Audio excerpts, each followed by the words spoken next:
This episode of Between the Covers is brought to you in part by Vancouver Manuscript Intensive, a literary mentoring program that pairs emerging and established authors with mentors in their genre.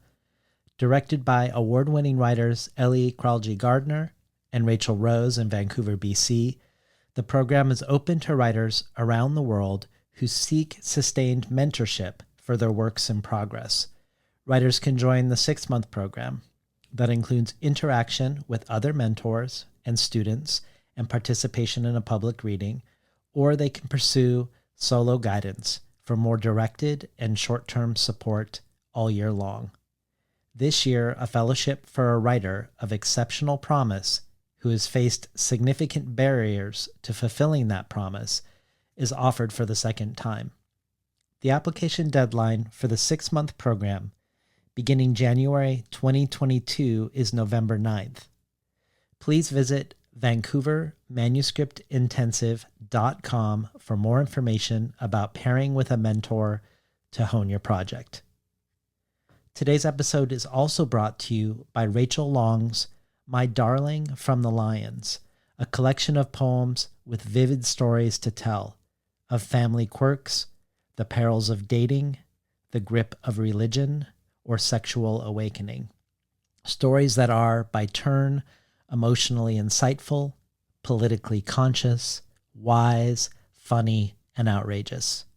Says Morgan Parker, Rachel Long has miraculous command of the line, in all its trickery and grace and gasps, showcasing a truly refreshing voice with observant, deeply felt insight.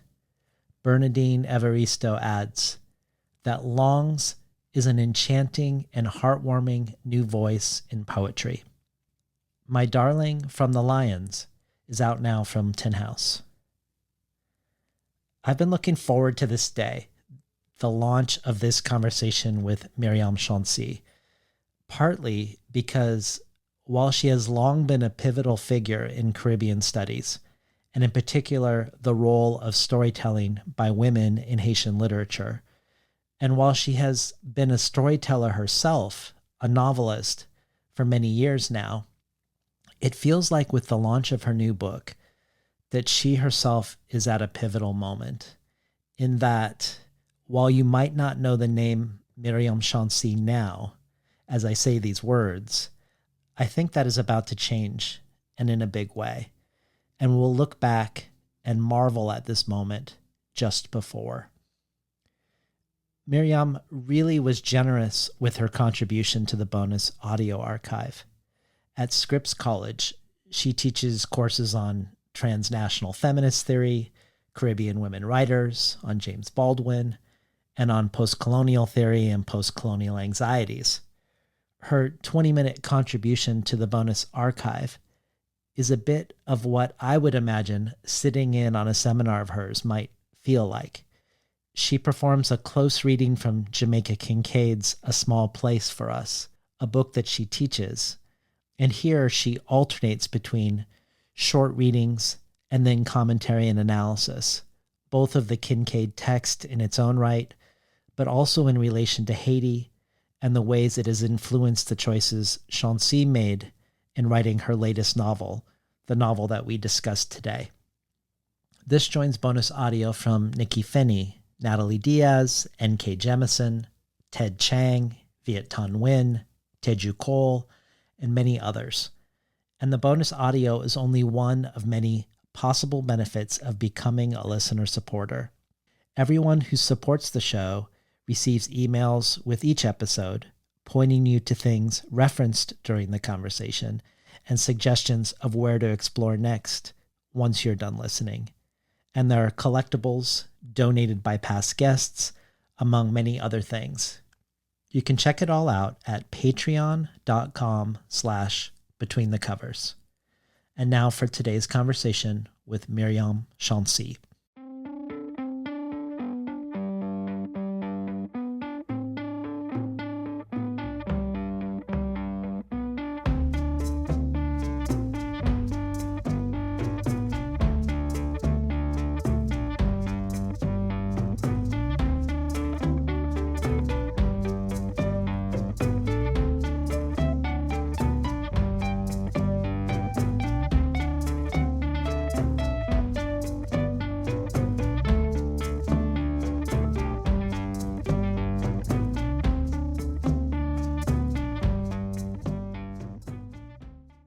Good morning and welcome to Between the Covers. I'm David Naiman, your host. Today's guest is Haitian-Canadian writer and scholar Myriam Chancy. Chancy received her bachelor's in English literature with a minor in philosophy from the University of Manitoba, a master's in English literature from Dalhousie University in Halifax, Nova Scotia, and her doctorate in English literature from the University of Iowa. Chancy is currently Hartley Burr Alexander Chair of Humanities at Scripps College and has previously held tenure-track positions in the English departments of Vanderbilt University, Arizona State University, Louisiana State University, and the University of Cincinnati. She's the author of many touchstone books of literary scholarship, including Framing Silence, Revolutionary Novels by Haitian Women, which is the first book-length study in English devoted to Haitian women's literature, and was thus instrumental in inaugurating Haitian women's studies as a contemporary field of specialization.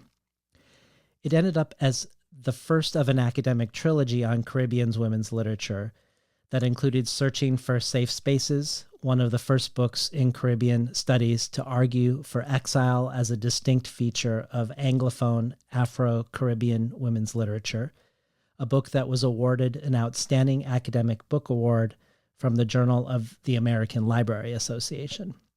And the final book in the trilogy, From Sugar to Revolution, Women's Visions of Haiti, Cuba, and the Dominican Republic. Myriam Chancy is a Guggenheim Fellow, and as part of that fellowship, published the book Autochtonomies, Transnationalism, Testimony, and Transmission in the African Diaspora. Myriam Chancy is past editor-in-chief of Meridians, an interdisciplinary feminist journal, which provides a forum for both scholarship and creative work by and about women of color, and which engages the complexity of debates around feminism, race, and transnationalism in a dialogue across ethnic, national, and disciplinary boundaries. And she has served on the editorial board of the Journal of Haitian Studies. As if that were not enough, Chancy is also a writer of fiction, the reason she is on Between the Covers today. Her first novel, Spirit of Haiti, was shortlisted for the Best First Book for the 2004 Commonwealth Prize in the Canada Caribbean category. She followed this book with the novels The Scorpion's Claw and The Loneliness of Angels, the latter of which was the inaugural winner of the Guyana Prize in Literature Caribbean Award for Best Fiction in 2010, and which was also shortlisted for the 2011 OCOM Bocas Prize in Caribbean Literature. Myriam Chancy is here today to talk about her fourth novel, just out from Tin House Books, entitled What Storm, What Thunder. Edwidge Danticat says of Chancy's latest, lending her voice to 10 survivors whose lives were indelibly altered by the January 12th, 2010 earthquake in Haiti, Myriam Chancy's sublime choral novel not only describes what it was like for her characters before, during, and after that heartrending day, she also powerfully guides us toward further reflection and healing, a striking and formidable novel by one of our most brilliant writers and storytellers. Jose Olivares says, Myriam Chancy is a masterful writer. The book is devastating and tender, but it is not a spectacle of sadness. It is a show of humanity and care in the midst of great violence. Publishers Weekly in its starred review describes What Storm, What Thunder as not to be missed, and Kirkus in its starred review says, in her searing new novel, Chancy, who spent years talking to survivors, sifts through the wreckage of this inconceivable calamity. She has shaped the stories of the living and the dead into a mighty fictional tapestry that reflects the terror, despair, and sorrow of the moment as she examines questions of Haitian identity in a world that doesn't seem to care. The stories are not always easy to read, but they shouldn't be. Chancy offers fleeting redemption for some characters, but she does not deal in false hopes. Quote, we all look away unless it's us or someone we love going up in flames, one character muses. In this devastating work, Chancy refuses to let any of us look away. A devastating, personal, and vital account. Welcome to Between the Covers, Myriam Chancy.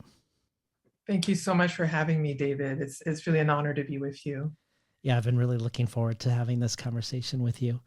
So when the 2010 earthquake happened, you were receiving a lot of pressure by others to write an earthquake novel, a novel you never planned on writing, despite the pressure. And I wanted to start there with you talking to us perhaps about what happened that changed your mind and your heart about this, so that now here we are together today because of this novel that you originally had no intention of writing. Yeah, I mean, 2010, this event was really shattering for myself and many Haitians around the world and other people with ties to Haiti, to say nothing of the people who went through the earthquake itself and have survived it. So at the time, because of a book you've mentioned, Framing Silence, Haitian revolutionary novels by Haitian women, I was very well known as someone who spoke out on Haitian women's and children's issues. And so I received a lot of requests to give talks about the after effects of the earthquake.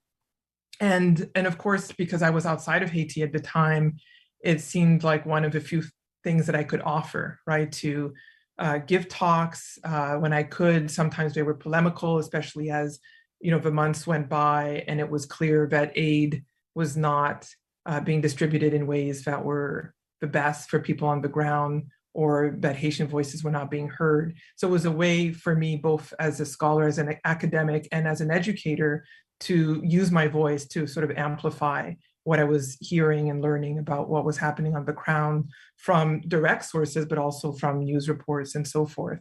And so at the same time, the last novel, Loneliness of Angels, which came out of the UK, appeared about a month after the earthquake. And that novel was written in response to a hurricane in 2004. And so it came out in 2010, but it was, talking about the effects of that hurricane.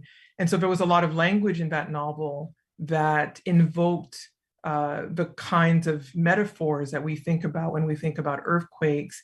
And of course, that was completely accidental. But since I was also asked to take part in readings and fundraisers for the earthquake, I was reading from the novel. And some people would come to me and say, oh, well, then your next novel should be on the earthquake, or framed in a kind of, well, it's a moment to take advantage of.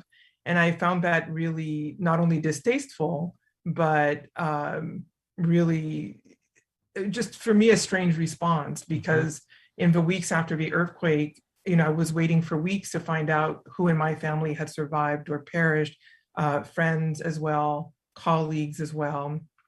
So what happened at the time is that it wouldn't even have crossed my mind in a moment where I felt I was in crisis, and so many of us were in crisis, to even think of beginning yet a new novel and to have it be on this particular topic. And so I just, let those comments kind of slide by and disregarded them. And but I went on to give talks and to participate in different efforts on the ground for probably 3 years after the earthquake. And I still, really didn't think about writing anything about the earthquake aside from all of the essays that I had been writing. And at some point, I was invited to be a writer in residence in Trinidad, which has, I discovered, a long history with Haiti in terms of independence movements, especially in the 70s movement, 70s revolution, as it's called there. And I met some of the actors, the older actors of that period, a playwright, some writers.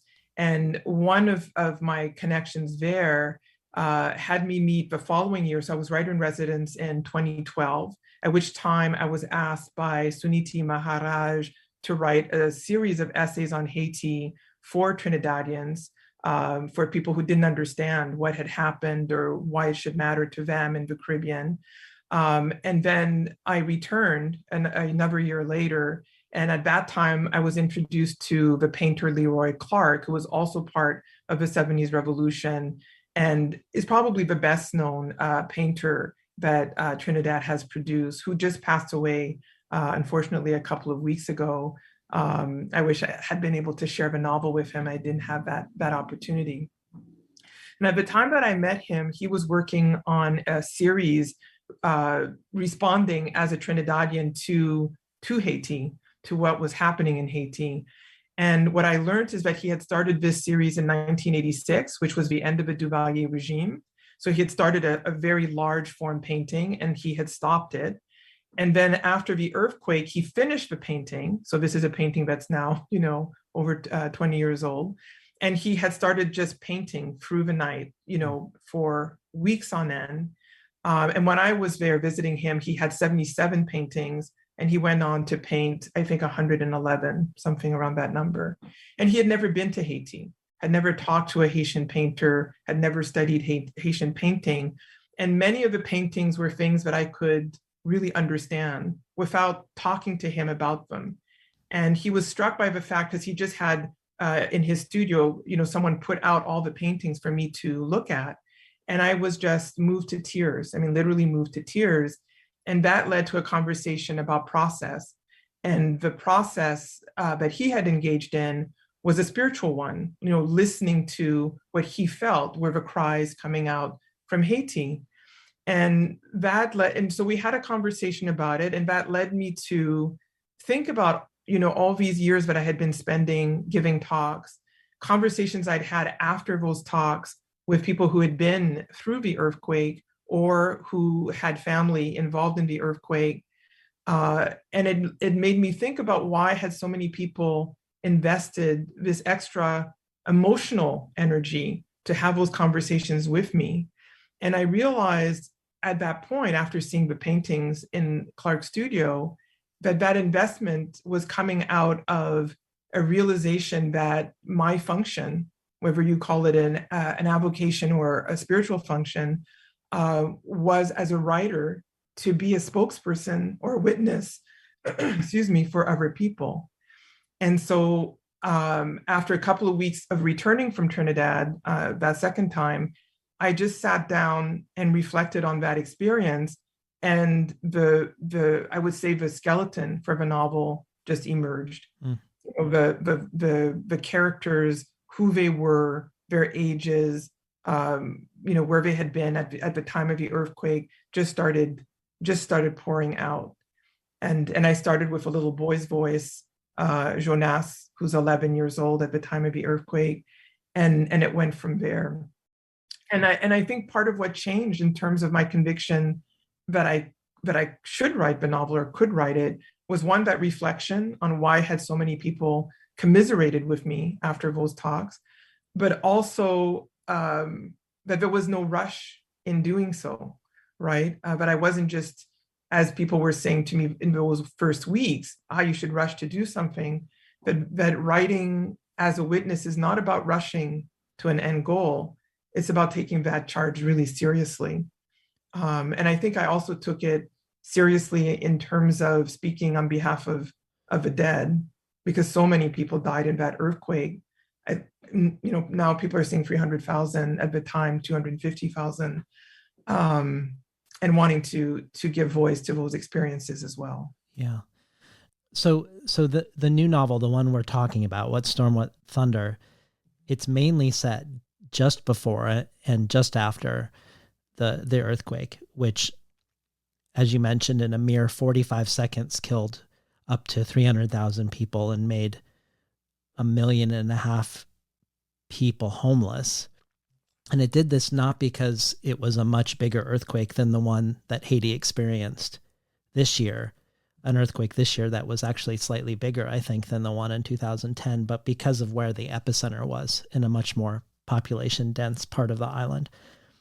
You tell the story from 10 points of view, in a sense repeating the weeks before and the weeks after, but from different vantage points. And I wanted to ask you about this choice, both as a writer of fiction, but also as a literary scholar, because what's so fascinating about talking to you, I think, is your academic work itself looks at the role of storytelling for Haitians. It looks at writing against monolithic colonial narratives told against Haiti, but also as a means for Haitian women to disrupt Haitian male writers' stranglehold on the Haitian narrative as well. So, for instance, in Framing Silence, you argue that Haitian women writers not only don't rely on a unified understanding of Haitian culture to create their narratives, but they redefine the understanding of Haiti. So my question of why write this novel as a polyvocal chorus of perspectives is both for you as a storyteller and you as a scholar of storytelling. What about the choice appeals to you as a writer of fiction? And what, if any, philosophical or socio-political implications does this choice have? That's a very big question. Let me give you the academic answer first.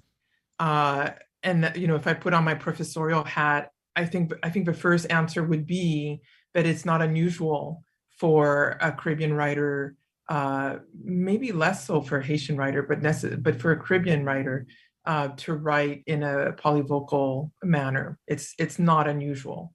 It's even more prominent, I think, in the Anglophone Caribbean than it is in the I wouldn't say Francophone Caribbean, but for the Haitian writers that I follow, it's more, I think, more recent that polyvocality has ingrained itself.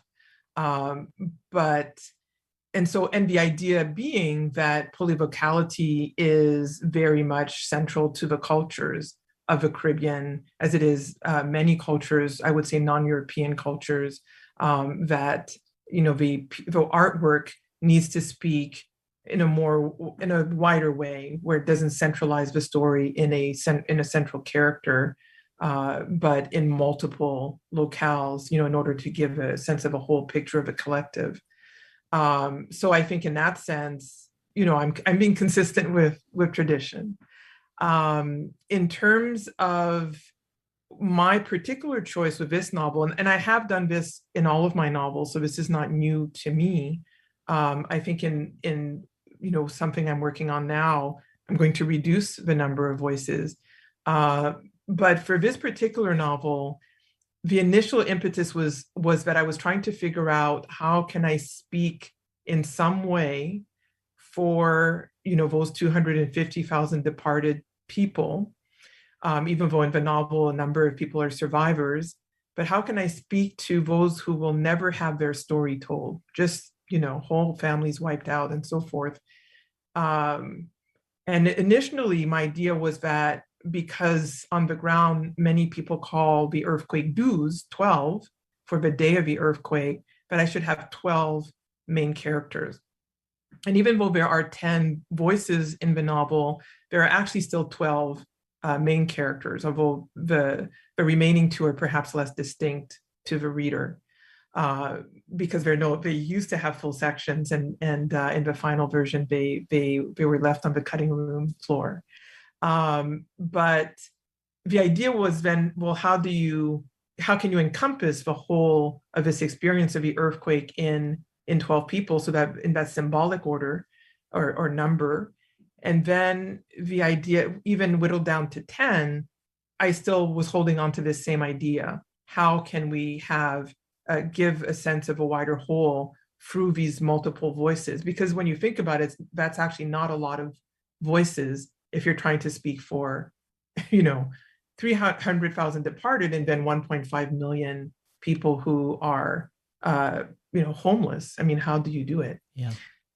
So there's that. And I don't think having one voice, one central narrative would have given justice to that wider number, right? That sort of astronomical numbers. And then the other reason I did so is because in my experience, those 3 years where I did the work, month in and month out, with speaking about Haiti, connecting people and so forth, and also just talking to members of my family, to people on the ground, as I say, the reactions post-earthquake to what had happened were so varied in ways that were sometimes difficult to piece together. And I wanted the novel to reflect that kind of wide range of responses. Because when a cataclysm occurs anywhere, and we're now in the midst of so many things happening, the earthquake in Haiti just this month, what's happening in Afghanistan, the storms, in Louisiana and elsewhere. And so every time we see these large events take place on our television screens, or for many people on their laptops and so forth, there's a way in which we can sort of reduce those experiences to masses, right? People in Afghanistan are feeling this way, or people in Louisiana demand this. We talk in these very large scopes about what a group of people or mass of people are going through. But the fact, even though that is also an element of, disasters, another part of it is that people are having very individual experiences of those disasters in the midst of them, and people will not have a uniform response to those disasters. And so I wanted to somehow reflect as best I could the wide range of responses. And I had to think about how to relate that in the novel. And one of the ways I found through the polyvocality was also to have 3 different family groups reflected, so that even within the family groups, you see that the experience of the earthquake or response to it is not the same, even with people who know each other very intimately. Mm. Well, it seems like this impulse to complicate or resist unifying narratives, like you say, your novels before this are also polyvocal, and I'm thinking about Loneliness of Angels and the way you engage with the Syrian Jewish and Irish presence on the island. Just as another example of complicating what it would mean to be Haitian and what Haitian identity is made of. But as you mentioned, with these three families in the latest book, one of the ways the book coheres is that these 10 characters or 12 characters are, some of them related by blood. Right. And so someone who's narrating one chapter may be a character in a following chapter. So and some of them are united more by circumstance, whether it's the earthquake or otherwise. But there is definitely a sense of interbraiding and layering happening between the 10 voices. They're not disparate voices. But the market woman that the book opens with, Malu, she seems to serve, at least for me, a larger role in the book than the others. Yes. She feels like the connective tissue that holds the book together, the matriarch not only of her family, but it feels almost like she's the matriarch of the book. So I was hoping you could introduce us to her as a character. Yeah, I'm glad to hear you say that, actually. So Malu is a market woman in her 70s. So she's the oldest character in the novel. So she's seen a great deal in Haiti. She understands a great deal about social relations. She's alienated from her son, who she put in a boarding school after his father passed away, her husband passed away. And he's gone on to become a water magnate in France, and has basically turned his back on Haiti. And he's also turned his back on a child that he left behind from his adolescent years, that she is aware of and is in touch with, who also makes an appearance in the novel. And so when I found Malu, or found her voice, or her voice came to me, I really felt, because going back to those talks I was giving after the earthquake, one of my talks was called Hearing Our Grandmothers Speak. And it was a response to a number of people who were saying that the earthquake had not been born across classes. And there's some truth to that, and also some untruth to that, in the sense that obviously those who were more insecure in their housing had a bigger, weight to bear in terms of loss of life and loss of housing and so forth.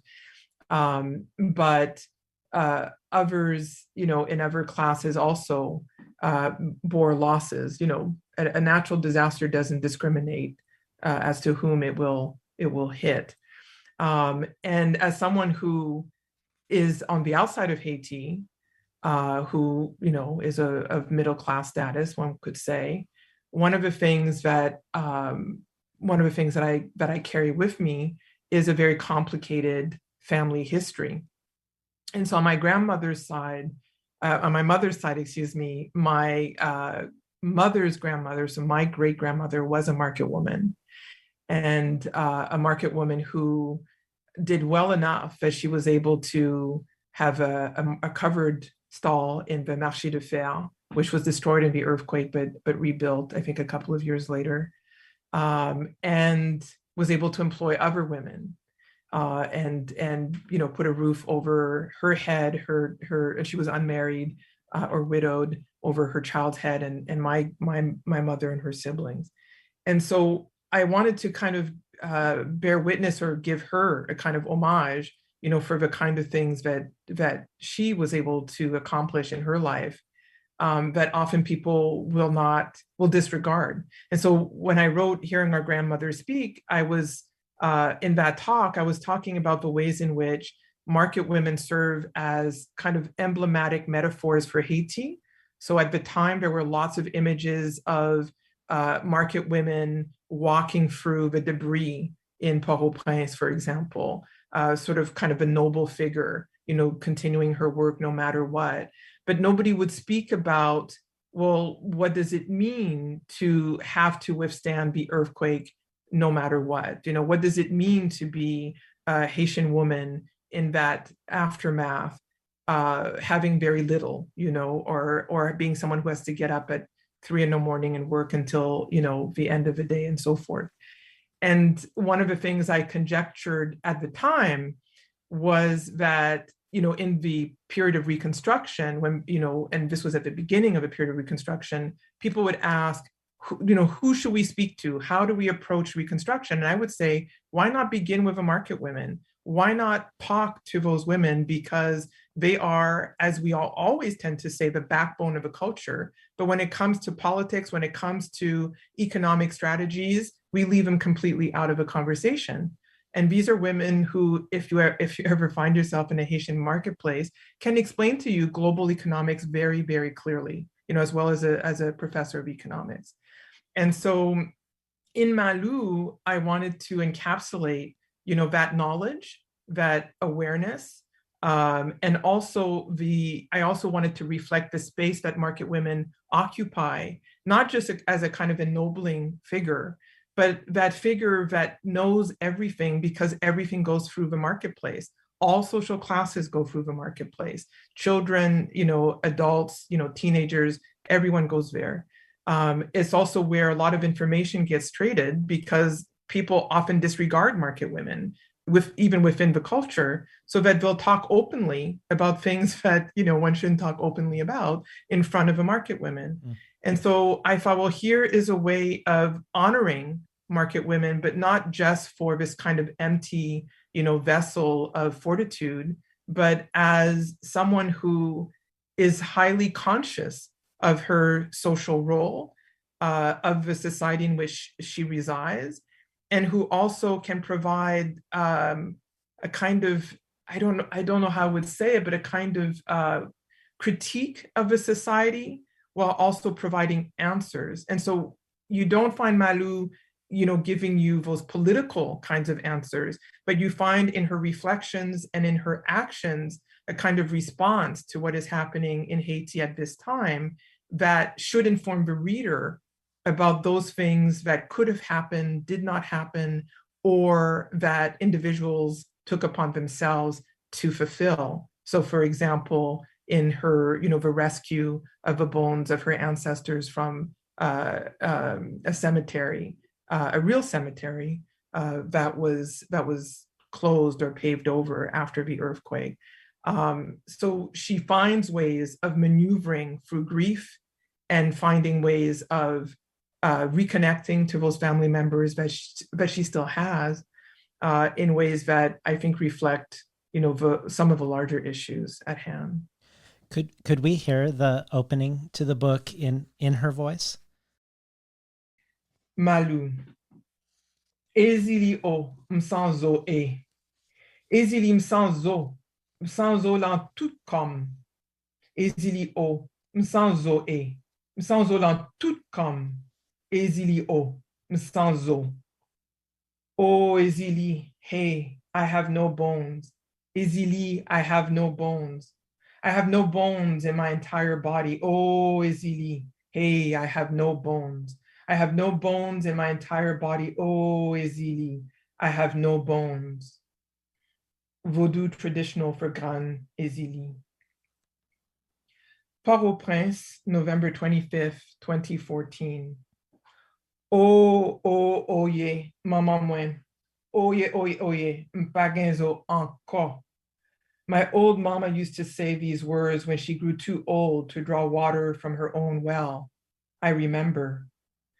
When I made my way back to see her in her last days, standing in the tap-tap truck for long hours as we traveled the serpentine road leading out of the capital to the villages of the coast, all the way to Saint-Marc, where I was born, and my mother was born, and her mother before her, I was troubled to see her diminished frame in her bed.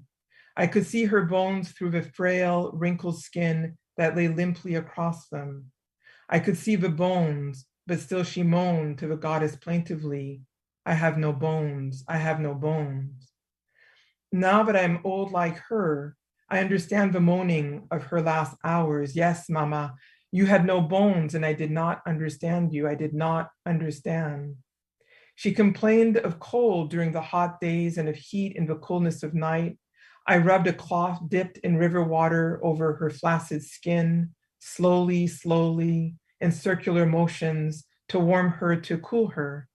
She sighed as I did this, sighed for the temporary relief without a sense of hope, as a soldier of war would after being shot, waiting in the trenches to be found by enemy or kin, hoping not to be found by an enemy. At night, I lay beside her and put my arms around her two blankets covering us. She shivered in the night even when it was still hot. She died July 15, the day that the devotees climbed the waterfalls in Sodo, seeking penance for Maîtresse Blot, seeking healing and renewal. No bones, she said, her eyes wide open, looking through me. No bones. But in the end, all that remained was skin and bones. When she died, the wick of light in her eyes flickered, then disappeared. A lifetime of misery extinguished very slowly, just a heap of bones. A month ago, the dictator's son died. I wondered who mourned his lifeless body, what the gods had to say, whether his passing meant that we would be delivered of whatever curse his father, the god of death, had set upon us. Thinking about it, I realized that he was a man like other men, a heap of bones, like my mother. I thought about going to Sodo for a long time after Douze to bury my mother's bones. I had never been, but had always wanted to go. I thought about the stories that my husband, Lou, told me about the place. He went there just before we met on the feast day in July. He asked the gods to bring him to someone like me. Not someone, he corrected himself. You, a soulmate. You, he said emphatically. Lou was a vaudouisant all his days, made altars, offerings, participated in the feast days. I watched him without saying anything. I was a Catholic, and that was that. We never discussed our difference. Had he been here after what happened, he would have danced with the mourners. I would have watched him. Lou's memories were my own. That's why it didn't bother me that once we were married, everyone took to calling me Malou, echoing my constant references to him in my speech. My Lou, I always said, as I still do, as if everything he told me were sacred and true. I wanted to believe that this was so. everyone still calls me by his name, though Lou is long gone. After what happened, it seemed to me that then it would be best to believe in gods that had not harmed me, Lou's gods, my mother's gods. Being sent to Catholic school early on severed me from them, even if I was only to become a market woman. At least I could read, count, and pray the catechism. I thought this made me lucky, but in other ways, it made me poor, like a pocket turned inside out, empty of coins. Been listening to Myriam Chancy read from her latest book from Tin House, What Storm, What Thunder. So in talks you've given in the past, you've talked about how you usually include Haitian spirituality and rituals in your novels, but you rarely name them explicitly as voodoo because of how freighted and caricatured the word is, particularly in the white imaginary. Knowing this, it seemed noteworthy to me that this book, in contrast, opens with a voodoo invocation on the epigraph page, and then a voodoo traditional song to open Malu's chapter. And it feels like there's a constant presence of it going forward. We know that Malu is a Catholic, but her husband and her mother both practice voodoo. In the chapter with Sarah, there's a ritual to conjure the ghosts of dead children. In Sonia's chapter, she sees the god of death just before the earthquake. Richard, or Richard, in his chapter, we learn that as a kid that he dreamed of being a sukuyon, a shapeshifter from, I know that's not necessarily voodoo, but from Caribbean folklore.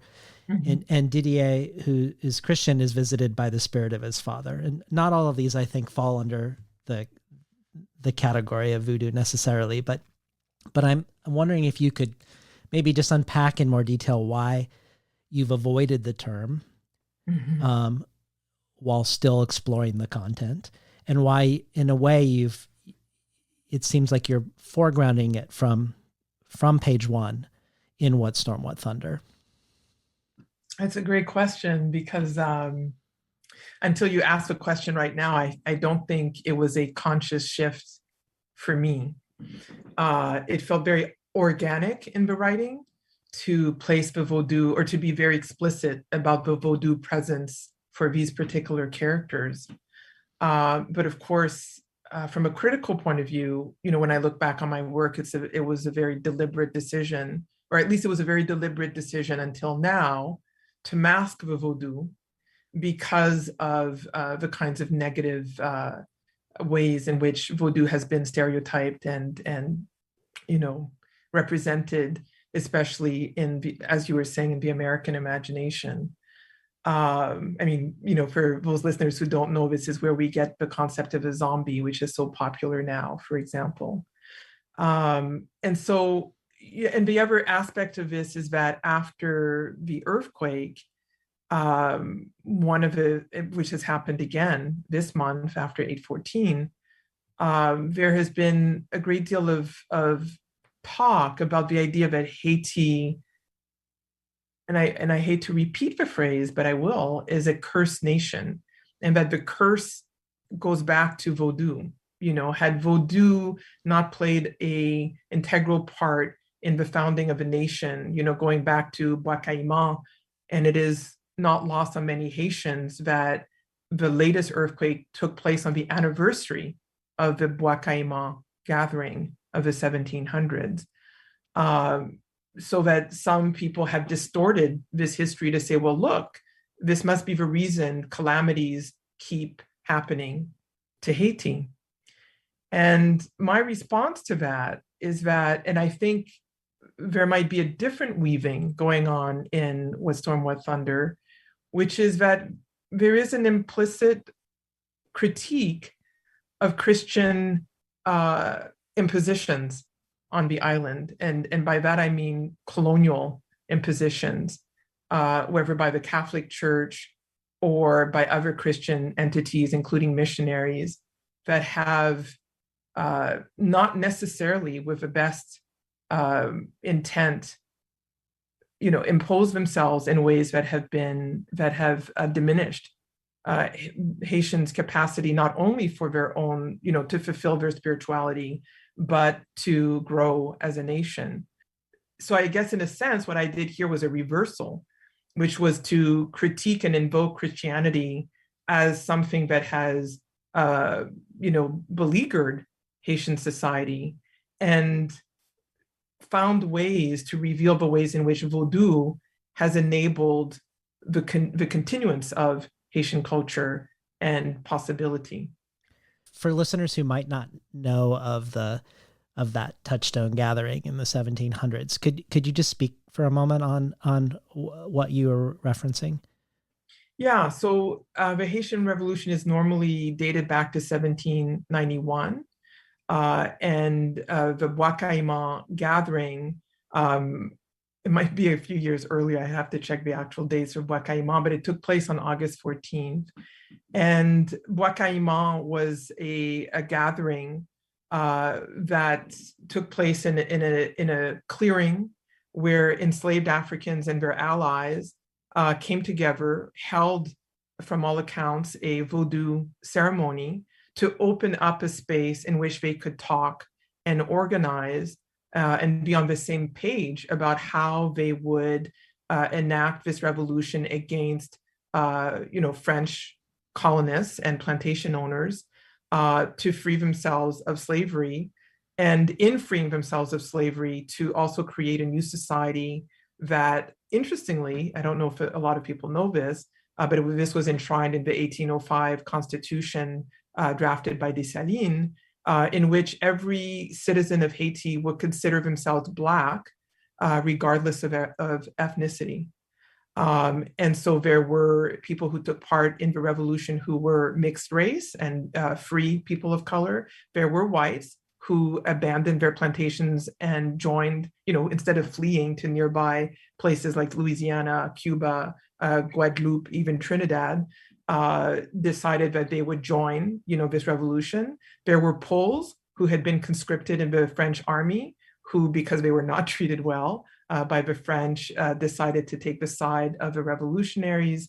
And they joined together in a massive revolution, which took, nearly a little more than a decade to accomplish. But it is the only nation in the Americas that achieved its independence, within slave systems, without an emancipation. So that Vodou ceremony was pivotal in bringing everyone together and, unifying people under an African concept of the collective, which is part of Vodou society. And I think what I would also add is that one of the problems in how popular notions of Haiti have continued to proliferate in the negative outside of Haiti, but even sometimes within, is that we don't, in Creole and even in French, have different sign systems for the broad terms that are utilized to talk about healing modalities and spiritualities, as opposed to those that people would associate, in the United States, for example, with quote unquote Black magic, what's called hoodoo, for example, in Louisiana. So we call Vodou, both of those modalities. But if you're a priest or priestess working in the healing modality, you're a Hougan or a Mambo. Hougan is the male, Mambo is the female. Whereas if you were working in the quote unquote dark arts, you would be a Bokor. So there are these distinctions that get lost in translation. And so a lot of people don't realize that Vodou, could be, you could think about it as some more recent writings have been unearthing. For example, Rose Beaubrun's, she's the lead singer of Boukman Experience, a Racine group. They're probably one of the most popular roots music groups in Haiti. She's also an anthropologist. She wrote a book called Nandomi, In the Sleep, which is available and translated into English, where she talks about, through interviews with Mambos, all of whom passed away after she interviewed them. They were in their 70s and 80s. Talks about the ways in which Vodou is about healing the self, healing the collective, and so comparative, I think Madison Smart Bell wrote the foreword to this book. He talks about how the modalities are very similar to Buddhism and Taoism, but people have not taken the time to understand the similarity in those concepts. Also, it's interesting that you brought up notions of blackness, skin color, and race, because we have the character Didier, who's in Boston, taxi driver, who's perplexed by American notions of whiteness, which do not seem to track well with his own notions of race from growing up in Haiti. And so there are ways in which it feels like this book also addresses questions of colorism and racism and the ways they diverge between Haiti and the United States and other places. Yeah, absolutely.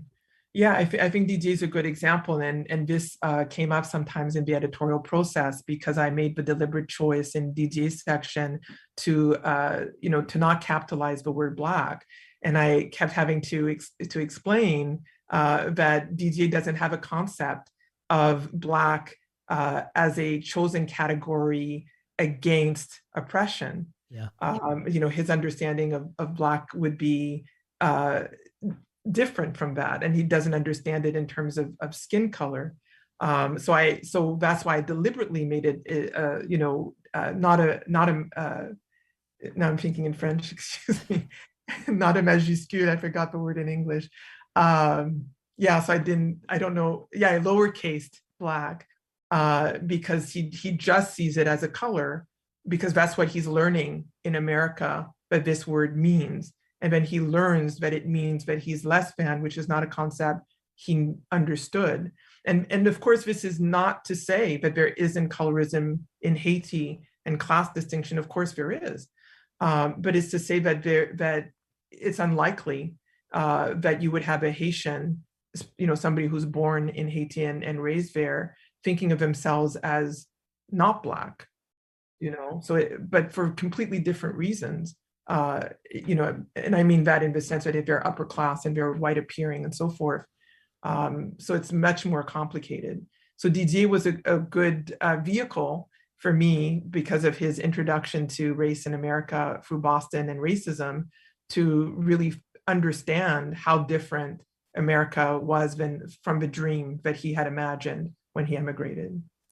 Well, I want to spend some more time with this notion of Haiti as a cursed nation, and the ways the bias against voodoo is tied into a larger bias against Haiti. I'm going to read something by the New York Times op-ed columnist David Brooks, who I think has made a long career of terrible takes on a number of issues, but I want to read it not because I think this is unique to him, but because I think he's saying something that is emblematic of a certain way Haiti gets positioned that is anything but unique to him. Mm-hmm. For instance, when Senator Biden was asked in 1994 if Congress would give Clinton authority to invade Haiti, Biden said, if Haiti just quietly sunk into the Caribbean or rose up 300 feet, it wouldn't matter a whole lot in terms of our interest. But returning to Brooks, this is what he once wrote shortly after the earthquake of 2010. It is time to put the thorny issue of culture at the center of efforts to tackle global poverty. Why is Haiti so poor? Well, it has a history of oppression, slavery, and colonialism, but so does Barbados, and Barbados is doing pretty well. Haiti has endured ruthless dictators, corruption, and foreign invasions, but so has the Dominican Republic, and the DR is in much better shape.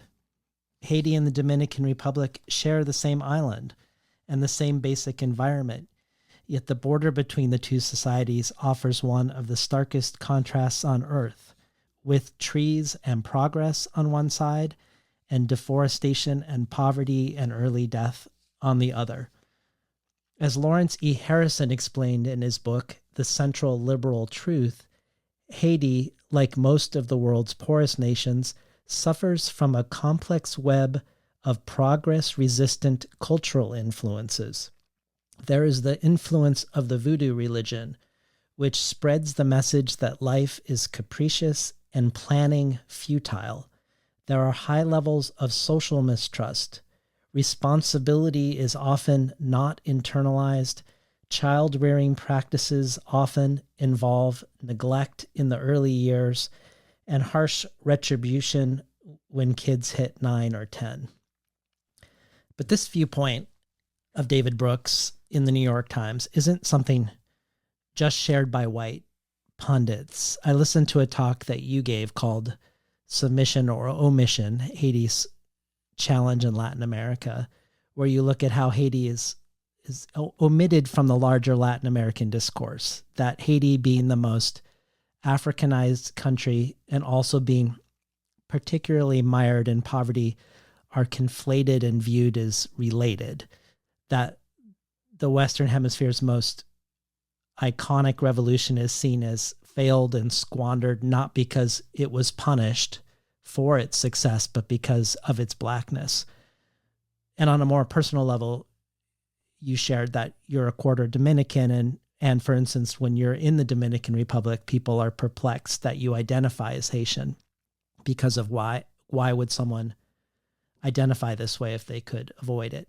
So I was hoping you could talk about this hyperpolarized view of Haiti, where on the one hand, people like Brooks and many others single it out as a culture of failure and connect this to its blackness.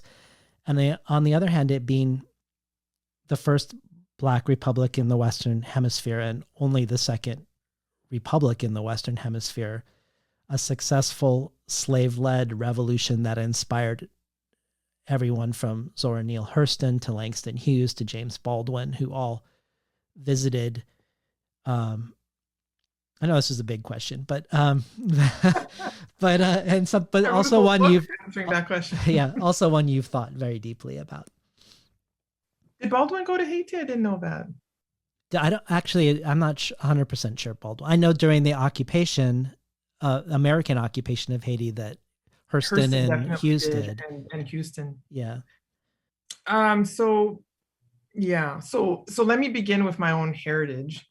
So as I say, I'm a quarter Dominican, but it's important to state that my Dominican grandfather was Haitian in the sense that he was a Haitian of Dominican descent. So when I look back at that history, and I have the family tree from that branch of my family, it starts with a Haitian woman who crosses the border and then returns to Haiti. And, so that the Dominican branch is actually also Haitian. And so one of the things that I was always aware of growing up, and I wrote about this in one of my academic books from Sugar Revolution, is that Haiti was not always as impoverished as people make out to be today. There was a time when it was Dominicans who traveled to Haiti to seek better fortunes, especially if they were working to middle class. And so, this myth that it was always Haitians who migrated and who, sought to better themselves in the DR, certainly not true in my family, and was not true for a long period. Even when we go back to the period of Trujillo, right, in the massacre of 1937, where I think approximately 30,000 or so Haitians and dark-skinned Dominicans were killed in the border zone. That was, I've written quite a lot about this, but the historical record shows that this was part of a movement of de-Haitianizing, but really de-blackening, right, as it was called a blanqueamiento movement, to whiten the nation and to stigmatize people who were dark-skinned. And since Haitians were of darker skin, to make darkness and Haitianness synonymous, and then that gets conflated with Vodou. But make no mistake about it, Trujillo was also targeting dark-skinned Dominicans, which is why so many Dominicans, as you were saying, quoting from something I'd said at another point, because I appear, more like a Dominican to many than someone who is Haitian, are surprised because I guess I'm an in-between tone that I would identify as Haitian. So having said that, I'll just say one more thing about 1937. Most Haitians who were working in the cane fields industry at that time returned to Haiti after what was called the Zafra, the cane cutting period. And the reason they did so was because they were land-owning Haitians, and they were land-owning peasants because going all the way back to the revolution had seen to it that plantation land had been redistributed to those who worked the land as enslaved people. And of course, there were no deeds.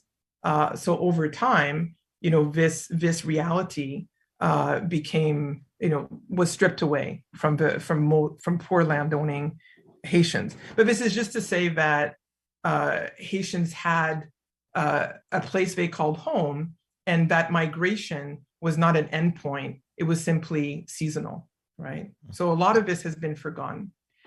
So as I climb back into, the long quotes there, I think the Brooks op-ed is shocking, but it's not only shocking for the kinds of stereotypes that it repeats about Haiti, but because I have to assume, I don't read Brooks, but I have to assume that this is a well-educated middle to upper class American who thinks that they are well-read and urbane, right? So here's the problem. I mean, I'll just go through a few of the misconceptions. I won't go through all of them, but a few of the misconceptions. I find it interesting, this comparison to other islands, right? Oh, well, Barbados is poor, or has been, or they occupy the same island as the Dominican Republic. One side is deforested, the other not. Well, I remember as a teenager, as an undergrad at the University of Manitoba, going to a film session to see a film about deforestation of Haiti. A film, by the way, which I've been unable to find since. I mean, I've seen little references to it here or there, but the deforestation of Haiti actually begins under the colonial period and continues through to the modern period through lumber companies, especially Canadian lumber companies. And this is why the film being at the time in Canada was so interesting to me, because I didn't know that history. And so often peasants are blamed today for cutting trees and making charcoal, to heat their dwellings because of the lack of running electricity and so forth. But cutting down trees and for small dwellings would never have created the level of deforestation that you see in Haiti. It had to come from somewhere else. And I find it striking that there wouldn't be a conversation or thinking through of how did Haiti become deforested? Well, it had ebony wood, it had very prized woods that the French took, that Canadians took later on, and did not replant because that was not part of the colonial method. Why did this not take place in the Dominican Republic? Because in the Dominican Republic, you had a different historical, Spanish colonization, where you did not have a revolution, which means that the two countries developed in a different kind of way. And maybe I can give a shorthand in terms of poverty, for example. So I'm just shifting gears a little bit here to get to the issue of the indemnity. That France forced Haiti to repay over several decades into the early 20th century, which I think in the 90s, so I'm sure that the number is higher now, into the early 2000s, under the second term of Aristide, was estimated to be the equivalent of $21 billion, right? 21 billion at the turn of the 19th to 20th century. So one can imagine that if the country had been able to keep those $21 billion, which they had to pay, which is unknown in history, they had to pay to the losers of the war in order to have access to global trade. That was the deal that the French made. The French also lost a third of the present-day US territory as a result of this revolution. And my students are always shocked when I show them the map of the Louisiana Purchase, because they thought that the Louisiana Purchase, they often think, is just Louisiana. which is a smaller state. Right. I mean, when I show them that huge swath of land, which is a third of present day US, they're like, oh my God, okay. Yeah. And so one of the arguments I make, which is not popular, is that we could argue that Haiti is actually the first republic in the Americas, not just the first Black republic, because the United States does not get constituted as the United States we know now until that purchase goes through, and all the processes we go through to become nations. So the indemnity begins the impoverishment of a nation. And well, I feel at a loss. Go ahead. Then I spent so much time on my own, just out of my own interest, sort of learning more about the indemnity. Yeah. And I'm going to reiterate some of what you said and maybe just add some other things. And you correct me if I'm wrong too, because it just feels so vital to this question. And this stigma seems so relevant to how the world responds to anything that happens in Haiti, whether it be the recent assassination, the recent earthquake, or the one in 2010. Right. If we think of the David Brooks op-ed is just coming out and being generally received well, and how that affects the way the world is treating Haiti today. Isn't it easy to, I mean, I'm just listening to what you're saying, but it's too facile, I think, to be able to see what's happening in Haiti and to immediately say, well, look at how poor these people are and look at how they've mismanaged their country. I would imagine that it should strike people that that's too facile. I would hope so, but I don't know that I think that it is. That's the scary part. And I wanted to ask you about that, but it's sort of like a long prelude into asking you about ignorance. In my own engagement with this question of the indemnity, I learned that Haiti was one of the richest European colonies going into the 1800s. That's right. And that after its successful revolution was isolated because all of the slaveholding Caribbean around it didn't want the successful revolt to spread.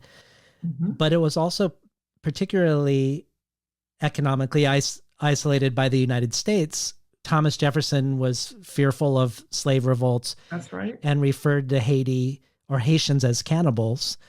Mm-hmm.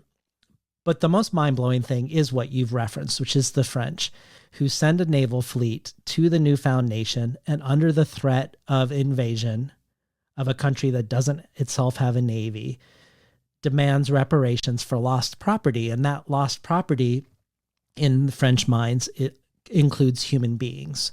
Mm-hmm. And thus they're asking the victors to pay reparations for asserting their humanity. The first and only time a formerly enslaved people were forced to compensate those who had once enslaved them. Right. Right. So I'm not aware that they sent a fleet, because my understanding of the revolution is that they decimated that fleet. Oh, really? Which is that's my understanding. What I had heard, and I think I would defer to your knowledge, is that it was a couple years later that they sent boats.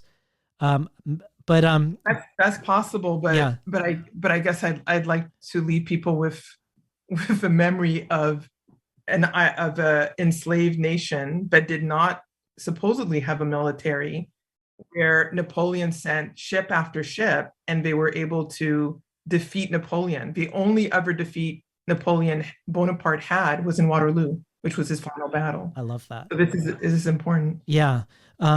So what I read, and I saw different numbers, but for the reparations, that they were paid over 120 years and amounted to up to 80% of Haiti's budget. So during this century plus, almost all this money going to France rather than building schools, hospitals, or infrastructure. And on top of that, France demanded a 50% discount on any goods that France purchased from Haiti. So not only on top of most of their budget going to France, they couldn't generate revenue, right, or much, because of this discount. So to put this all in perspective, the median annual income of a French family is $31,000, and in Haiti it is $790.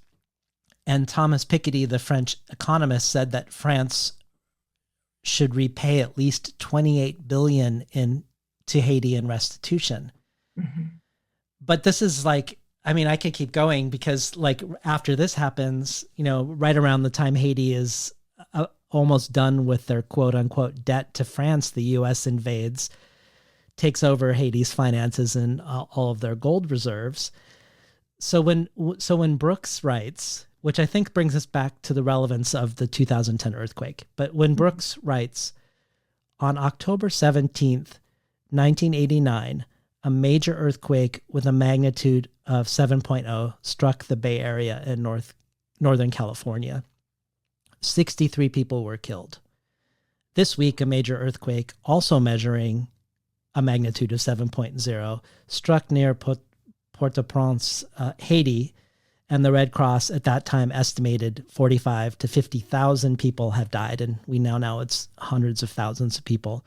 And then he goes on to suggest that it's the shoddy construction and infrastructure that falls on Haiti's shoulders. And I guess I just don't know what is more disturbing, that he could write this in either willful ignorance or under sort of an incurious ignorance, and that no one at the New York Times either knows or cares enough to hold the article to sort of an intellectual standard, Right. or that the article was received by many as brave for being willing to speak about the culture of poverty when a lot of people felt like they thought it but wouldn't say it. Right. And I wondered about this immensity of ignorance that you are writing into, Mm-hmm. and must be hovering as you write. I mean, I've been immensely heartened and maybe even relieved at the pre-pub reception of a novel. At the same time as I'm aware that some readers are restrained in their acceptance of the vision of Haiti that I paint in this novel, because it humanizes Haitians in a way that they're not ready to accept. And I don't even know that they're aware that their judgment is clouded. I hope that the novel is very good, but I'm not trying to make claims on behalf of the writing. But what I'm trying to say is that in an effort to humanize, Haitian lives, there are some readers who are unable to see past what Brooks and others, depict of Haiti, because I think it satisfies a kind of notion about the poor, not only in places like Haiti, but also in the United States. And especially if those individuals are raised, it's a very comfortable position to take if you don't want to change superstructures or the ways in which a society is organized, or especially from the vantage point of the United States or Americans, if you want to convince yourself that America has achieved a gold standard, which we know from the Black Lives movement in the last few years, America has not achieved. So I'm forgetting your question, David, at this point. Oh no, it was just about writing into ignorance. It's an ignorance that seems to be so pervasive that it's both the writer and the readership and the editorial. So maybe one way I could speak to what you're saying is that, and I was thinking back to the Biden quote that you provided at the opening of this part of our conversation, that that Haiti wouldn't matter much. And my argument, and I think the argument of many others, and I'm thinking of an older book that I think was published in the late 1990s by Randall Robinson, the activist, which was on behalf of, like, a defense of Haiti. But there are others. I think Paul Farmer also wrote a book that I often refer people to, that many people have forgotten that he wrote.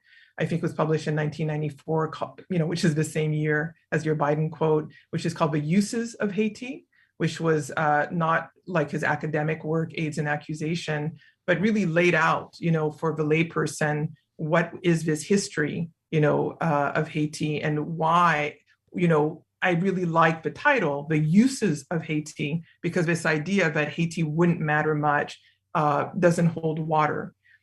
I do ask myself, often, why is a country of around 9 billion people that is on half an island, 9 million, excuse me, on half an island, being held hostage, to this degree, because that's how I view the economic and political situation in Haiti, that they're being held hostage to larger powers, international powers. And it is difficult to say, but I must always come down to that Haiti does have its uses, and they are extractive and they are ideological.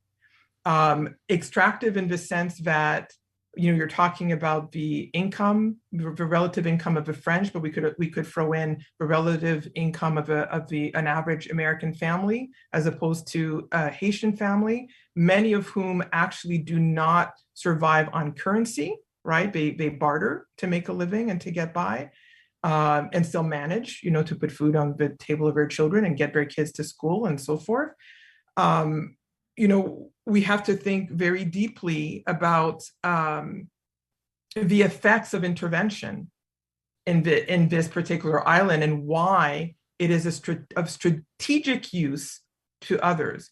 So, for example, France will say, and I think the last French president to have made a kind of, a comment like this, I think it was Mitterrand, you might correct me if I'm wrong, but when asked, what is, should Haiti, are they owed reparations from France? The response was, and still is, that Haiti was never a colony of France, so they're owed nothing. Now, technically, that is true. Haiti, created by the formerly enslaved, was never a colony of France because it was Saint-Domingue when it was a colony. And so this is a kind of semantic way of getting out of the issue, and not thinking about all the numbers that you just gave us. And on the American side, and I discovered more of this when I lived in Louisiana, where I had been told before I arrived there's a large Haitian community and historical retention. And I was dismayed to find out that a great deal of the retention was highly negative from all quarters, because people didn't distinguish between the French plantation owners who fled the revolution because they did not accept the revolution and brought enslaved Africans with them into the Louisiana context and continued, barbarous ways. And the Haitians who had inspired the revolution and were working at creating their nation, who they were now then being lumped with as being barbaric. So that I learned, for example, that during a period of a revolution, whenever there were enslaved African Americans in Louisiana who fomented revolt, in one particular instance, across these plantations from, in the Mississippi riverbed, if you've seen the old maps, from Baton Rouge, which is where I was living, to New Orleans, those individuals were killed, they were beheaded, and their heads put on posts all the way down the river so that other enslaved people could see what would happen to you if you revolted. So, and of course, the fear of revolt had to do with losing all of the reapings of the labor of Africans and African Americans in this region. And so, and then if we go back to some of the statistics that you also provided, citizens of France during the period of the colony of Saint-Domingue derived a great deal of money, directly or indirectly, from this colony, whether they were directly involved in the plantation system or making goods from what was extracted, for example, sugar, right? So, and then now moving very quickly into the 2000s, when Aristide in his second term was removed in 2004, whatever, your beliefs might be about Aristide's second term, because I know there's a lot of conflict around his second term. It is known that he was seeking to have this indemnity repaid. And he was also seeking, from France, and he was also seeking to raise the minimum wage in Haiti, which was refused by the United States. So why is it that a people's future has to be controlled from the outside, where if I decide, for example, I mean, I am middle class. If I go back to Haiti, I have more of a chance of putting a child through school and having them, go to university and so forth. But why should any Haitian who decides to stay in Haiti have to only imagine that the future for their children or their grandchildren is to work in a factory for a pittance, right? Be exploited, and sometimes only be paid in the apparel that they're creating for, usually American-based industries, and not have any hope to learn a trade, to go to college, whatever the case may be.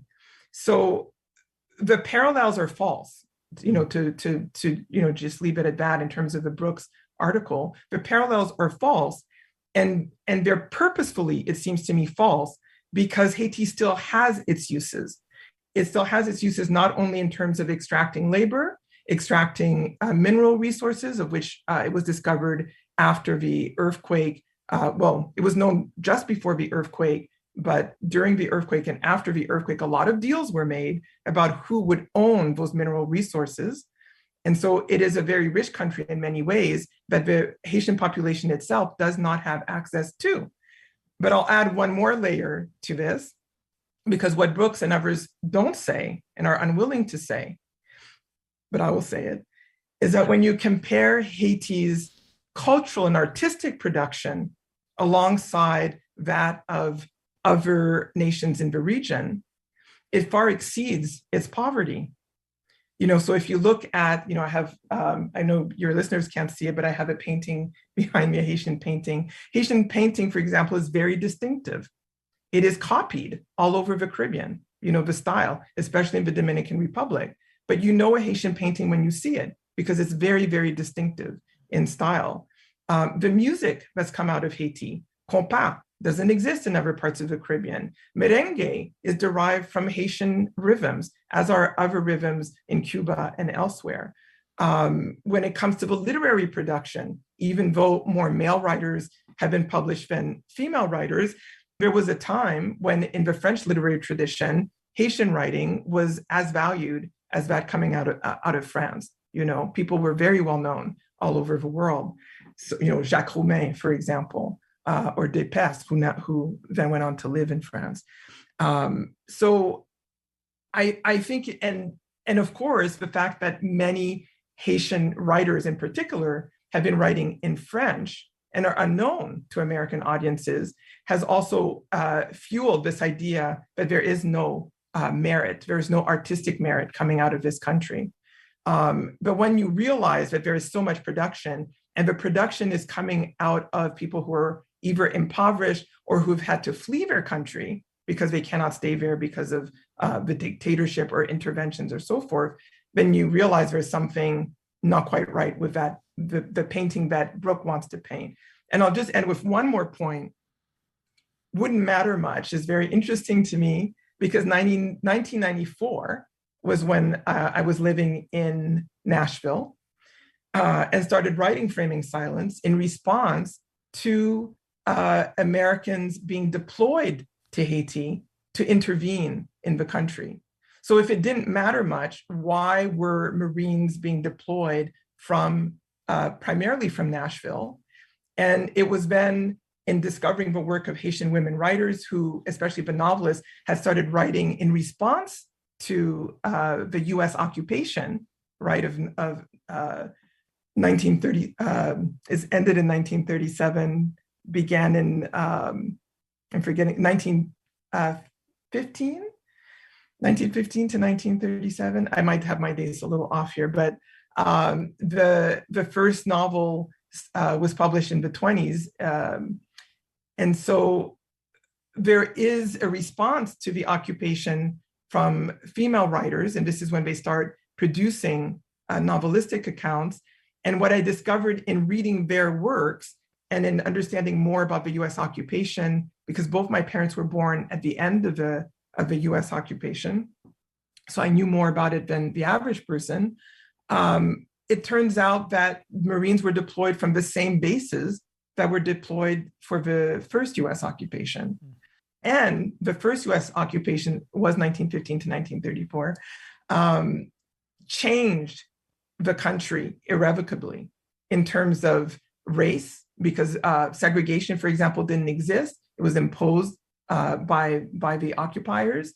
And things like gender discrimination really didn't take hold until the occupation, in the literature that I've read, and the accounts of what happened, how people were treated, especially women, under US occupation. So a lot of what we see happening now being repeated in Haiti, we don't have to go all the way back to the plantation system and to the French colonization process to understand that US intervention has also had this an effect that is about laying claim to Black bodies in particular, and to redefining the contours of how people can define themselves in a nation that defied the ways in which the United States wants people of African descent to define themselves. And so I think every time people hear these kinds of stereotypes, they should ask themselves maybe a different question, which is, why is this being said of Haiti? And do I, when I listen to these stereotypes, hold similar stereotypes about people of African descent elsewhere, and in particular in the United States? And how are these things connected? Mm-hmm. That was a long answer, but no, that was a great answer. I'm glad you brought up framing silence and also Haitian cultural production, because I want to bring this back to writing. But I also want to stick with this question of erasure, but a different form of erasure, in the sense that combating the erasure of women. In Framing Silence, you cite a study from the 1980s that there were about 400 Haitian men that had been published in Haiti, and only about 15 Haitian women at the time. Right. And later you say that when a population is so insignificant that its existence goes undocumented, storytelling becomes a form of retrieval. Mm-hmm. In that book, you look at how Haitian women writers often write in first person and often recast national narratives as personal ones, and that fiction becomes a conduit for the historical narratives that otherwise are denied existence. In that light, you put forth the novel as a revolutionary tool, and you posit that most Haitian women's literature should be read as a literature of revolution. What's interesting about this is not only that you've created this space through which scholarship can grow with the publication of Framing Silence about Haitian women storytellers by framing their silence, but you also are one of these storytellers. You yourself are contributing to the literature itself. And I wonder if you could, I don't know if you can have this double vision about yourself, but I wondered if you could talk to us about you as subject within your study. Do you see What Storm, What Thunder as a revolutionary tool? And how do you yourself feel it is connected to or diverging from the Haitian women writers you've highlighted in your studies? I think the first thing that comes to mind is that I'm thinking about a lot of writers who don't like critics. And so, being both makes it a little bit more difficult to, as you say, have this double vision. Because I feel that having been a literary critic has really been helpful to my creativity. And I was a creative writer first. It just so happens that my creative writing took longer to find its homes. And I think my early criticism really responded to gaps in scholarship and moments of distress in communities, in the sense that I wanted to create archival material for those gaps. And by that, I mean, for example, Searching for Safe Spaces was actually my doctoral dissertation, and it responded to people at the time saying that Caribbean women's writing didn't exist, even though I was publishing at the time in Canada short stories, and I knew the work of Dion Brand and Marlene Orbez-Philip and others who were less known at the time, but obviously now are major figures in Caribbean literature. And when I wrote Framing Silence, as I was saying to you earlier, it was in response to this intervention where I had colleagues in Nashville who probably in well-meaning ways were telling me that America was going to save my nation, and I didn't have the words to explain to them why I didn't feel the same way. And I found, my response in the work of Haitian women writers. And I was struck by the fact that those who had managed to be published, spent very little time. And it's not to say that there is not aesthetic value in their work, although I do quote in Framing Silence some other scholars who felt that there was a aesthetic paucity in some of the work. I was struck by the fact that these women took great chances in publishing the works that they did, because often it meant critiquing not only oppressive powers, former colonial powers, or in the case of somebody like Marie Chauvet in Amour, Colère, Folie, Love, Anger, Madness, who were critiquing the dictatorship, so critiquing their very own, or critiquing complicity on behalf of the middle classes, for example, during the regime. So I think, that it's important for me, I suppose, to have entered the conversation in some way. And I know I've received some criticism for writing in English, and that's just an accident of maybe it's a generational accident, and also of education, because though French is my first language, all of my academic schooling is in English. But I also, even though actually there is one section of What Storm, What Thunder, but I wrote in French and then translated. And that's Richard's section, or Richard's section. I understood at some point that it was, especially because Framing Silence ended with the first books by Haitian women writers writing in English. And of course, that would be Edwige Dandica with Breath, Eyes, Memory, which I think was published in 94, 95, and Christine Dadeschi, who wrote Under the Bone, published also in the same year. Those were the first two. I also realized that it would be the only way to ensure that there was a wider readership, and one that does affect Haiti's future, right? Because if we had the op-eds like the one you invoked earlier, appearing in something like the New York Times, you're affecting whole swaths of people in a culture that has a direct effect on this island nation. So I did understand that writing in English would be pivotal, especially if my work were to garner a wider audience, which it looks like it's beginning to with this current novel. Is my work revolutionary? Well, I would have to wait for critics to say that.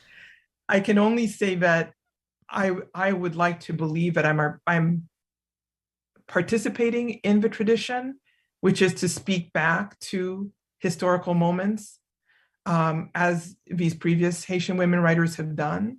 And so all of my novels are in some way historical fiction, except that I don't really speak of distant history, although there are connections in some of my previous novels to earlier periods in the history. But I'm always deriving the fiction from historical moments that I feel are misunderstood or maligned or need reframing. So in that sense, I hope I'm in keeping with the tradition I detailed in Framing Silence. Well, let me ask you a similar question, but maybe more rooted into the text of your latest novel.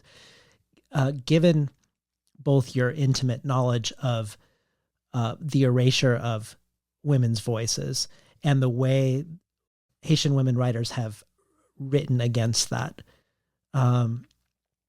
what were some of your considerations, putting aside the character of Anne now, who I want to talk about later, but what were some of your considerations around how you wanted to represent the women in the book, particularly the women in the IDP camps or the internally displaced person camps post-earthquakes, Sarah, Tafia, and Sonia? Mm-hmm. When you're thinking, again, you were talking about how, 12 voices isn't a lot of voices for millions of people affected by this earthquake. Right. So you have to choose what women you want to foreground and then how to foreground them and represent them. Maybe just share some of your thoughts around that process of how Sarah and Tiffia and Sonia become the three of the characters in the book. So I've talked a little bit, for example, about Malou and wanting the market woman to be so central and dominant, right, in terms of framing the novel. I think part of the process for the other female characters was to really draw on what I had learned during the period just after the earthquake and was speaking on at the time, which had to do with the insecurity in the IDP camps, and to try to find a way to not minimize the nature of that insecurity, which I have seen done by other, by some journalists and people who've worked in Haiti for a long time, whom I respect. But I think it came as a great shock to many people, the level of violence against women and children. And of course, it only came out much later that some of that violence was perpetrated by UN soldiers, for example. So one of the things I sought to do was to try to figure out a way to talk about some of those issues through voices that could impart a kind of I don't even want to say bird's eye view because it's very intimate, but who could stand in for numbers of women and girls who had experienced the earthquake but had experienced it in different kinds of ways and had to manage in different kinds of ways. So one of the things I thought a lot about were the number of people who lost children in the earthquake. And I think, going back to your book's op-ed, I was a little shocked by the statement about the mistreatment of children and that they're left to their own by the age of 9. I don't remember the exact quote, because I think most people who have spent some time in Haiti will see that most Haitian parents put a lot of effort into getting their children, through school and go to inordinate sacrifices, to make sure that there's a future for those children with very little, because you have to get them uniforms and school books and all these things just to access education. And so one of the things I was thinking about, well, what would, and because of the mortality rate, it is also true that if you're in a poorer class and you're able to maintain a child's welfare, past infancy into toddlerhood and so forth, you really invest in that child, because they've made it that far. And so I tried to imagine in Sarah what it would be like to, and she is a more working class woman, married, makes a living, what it would be like to just have that snatched away from you, and the kind of psychological despair that might be instilled. Because one of the things that comes up a lot in disaster discourse, but particularly with Haiti, is the discourse of resiliency. And I try to think more in terms of fortitude and persistence as opposed to resilience, because resilience presumes that whatever you throw at someone, they're just going to bounce back, Mm-hmm. And I was aware of numbers of people who, once they survived the earthquake, could not bounce back, even if they had the means to do so. And by means, I mean economic means. And so I wanted the reader to understand from a female point of view, and this is Sarah's point of view, what it might be like to lose everything you've worked so hard for, but you see, in your children, and to have that taken away from you brutally in just a few seconds, which is, I think, something none of us would want. to imagine, but it happened. It happened to so many people. And then in Tafia, so Tafia and Sonia are sisters. Tafia is a teenager.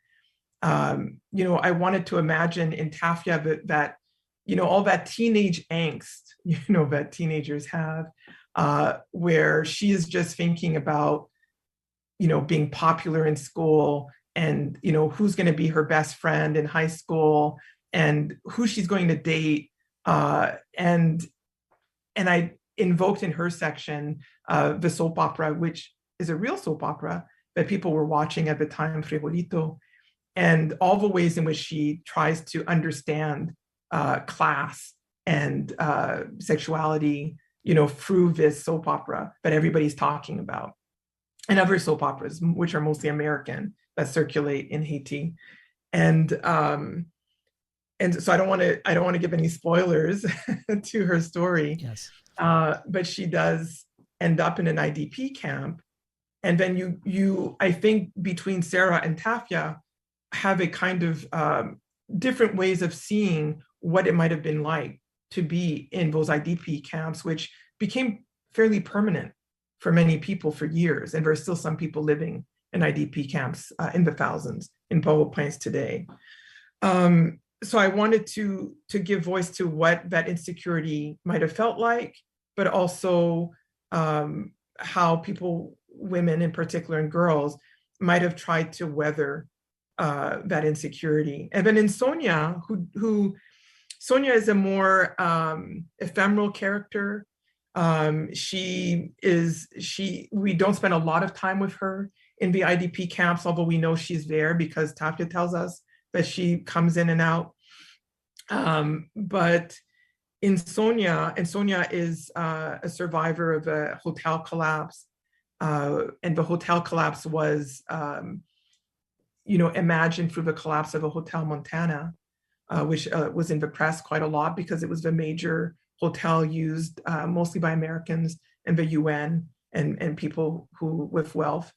And I visited the Montana after it was rebuilt around 2013, I think. And what I know of it is that many people who spend time there are not necessarily of the upper classes. And in my travels, I met a survivor actually of the Hotel Montana collapse. And so I tried to think about, I tried to give voice to people who we don't really think about, and Sonia is a sex worker. And so a sex worker who also defines herself as as queer. And so to try to think through, to view the earthquake through her eyes and her hopes and the ways in which she tries to navigate this culture that already puts her on the outside. So those were some of the ways I tried to think through. And I know you have a question about Anne, and Anne is someone who returns, but was raised in Haiti. Yeah. Well, I was reading an article in the LA Times from 2011 about the sexual violence that you referred to in the aftermath of the earthquake. And it was citing about how rape was not a major criminal offense in Haiti until 2005 due to the efforts of Haitian women.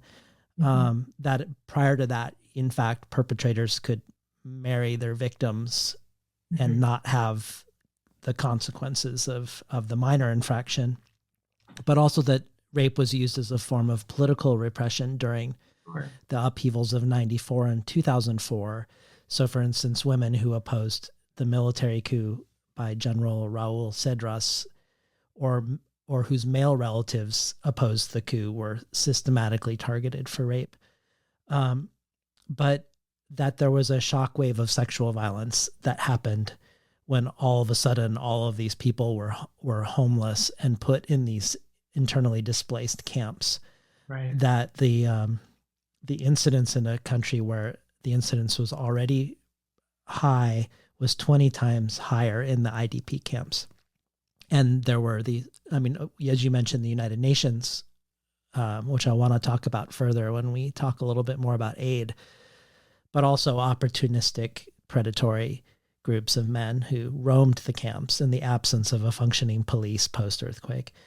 In your University of Puget Sound lecture, which is from years ago now, you talked about how you write about violence against women in your nonfiction, but you don't like to write about it in your fiction. Yeah. But you do portray sexual violence in this book.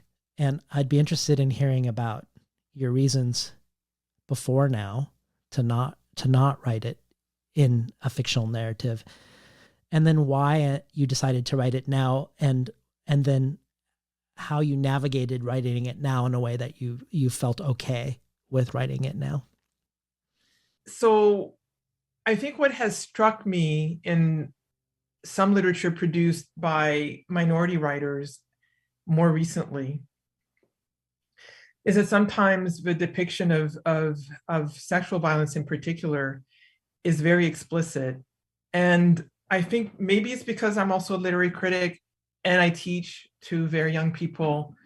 I'm always aware that there's a kind of, clearly sometimes an author decides to do that because it has something to do with the narrative. It has something to do with the narrative unfolding or point of view in the characterization. And there's something they're doing with that exposition.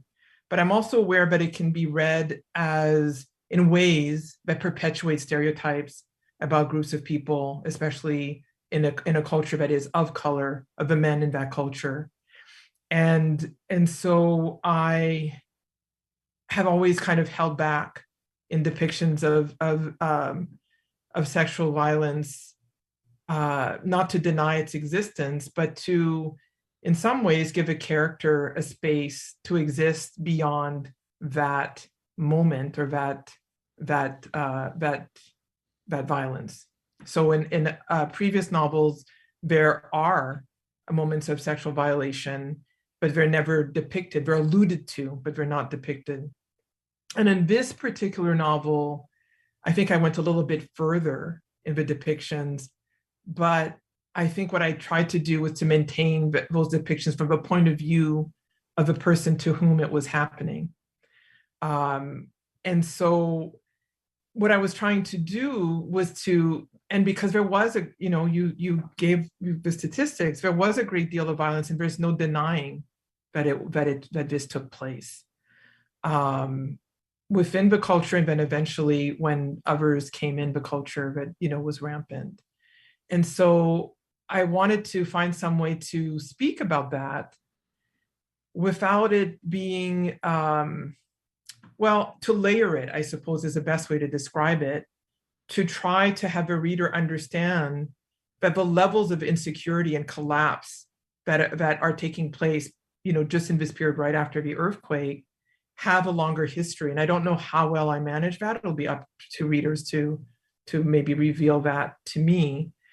But I wanted to make it clear that this is a situation or a country which is in a state of collapse at so many levels at this stage. So we have gender inequity as we have all over the world, which is already present, but you also have a state with no police, no military to speak of. They were in a process of rebuilding, but really there's, so it's not as if you can appeal to a higher power for protection. And elsewhere, but also in this novel, you get this in the section, Olivier's section, who's Sarah's husband. I tried to also give a representation of something that very few journalists or critics talk about, in terms of nonfiction or, reports, which is that individuals within the camps where these kinds of violence were occurring set up security for themselves.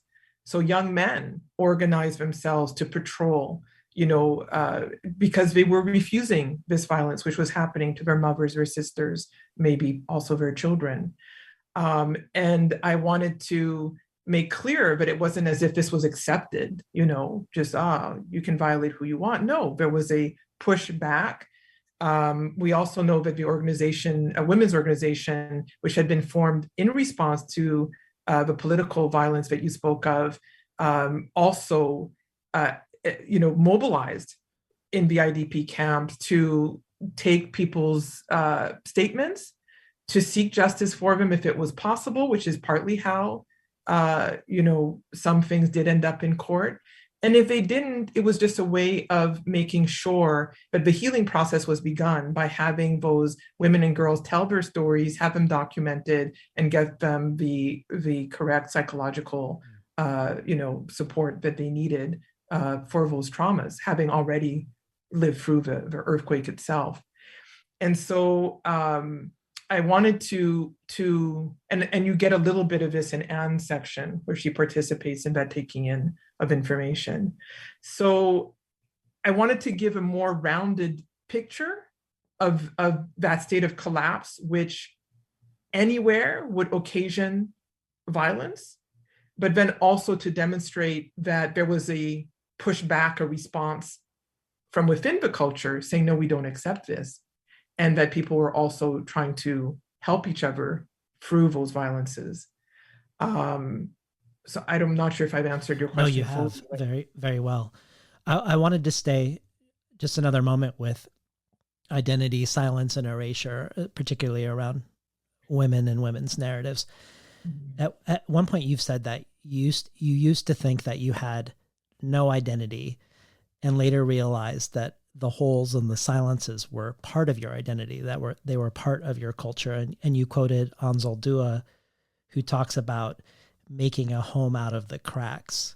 Mm-hmm. And as one example of a silence that is also a presence, in your book, Searching for Safe Places, we learned that you are a descendant of Geneviève Afiba. Afiba? Mm-hmm. Is that right? Yes. Geneviève Afiba, who's one of the revolutionary Toussaint Louverture's sisters. And he had no direct descendants, as neither of his two sons had children. So genealogists trace his descendants through his siblings, but because the whole system is based on patriarchal descent, Geneviève is only remembered in relationship to the hero of the story. We don't know if she was involved in the revolution, how she lived. We know that she gave birth to 9 sons and 3 daughters as the enslaved concubine of a French colonist whose name you bear. And this just made me think again of your choice to tell a polyvocal choral narrative. And I wondered if this was connected, I guess, if telling a polyvocal choral narrative instead of a heroic narrative is one way to tell a story out of the cracks, or to construct an identity that is also framing a silence. That's a great question. When I made that statement, I was quite young, so I don't know if if I still agree with that. My own statement.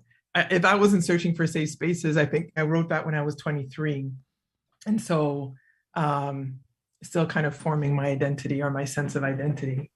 And I think it wasn't until I wrote Framing Silence a couple of years later that I moved towards this idea of being Haitian and that being a wholeness in and of itself.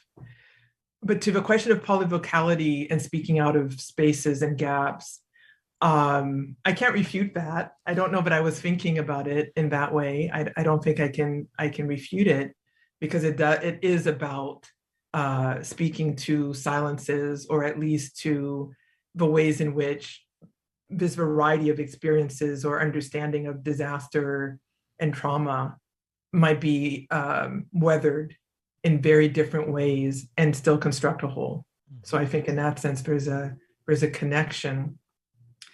So just to follow up on the points I've just been making on polyvocality, I also wanted to talk a little bit about what I try to do with POV, or point of view, because I have heard from some critics or reviewers with past novels that there was an assumption that if I had a character in the first person, that character was the protagonist of a novel.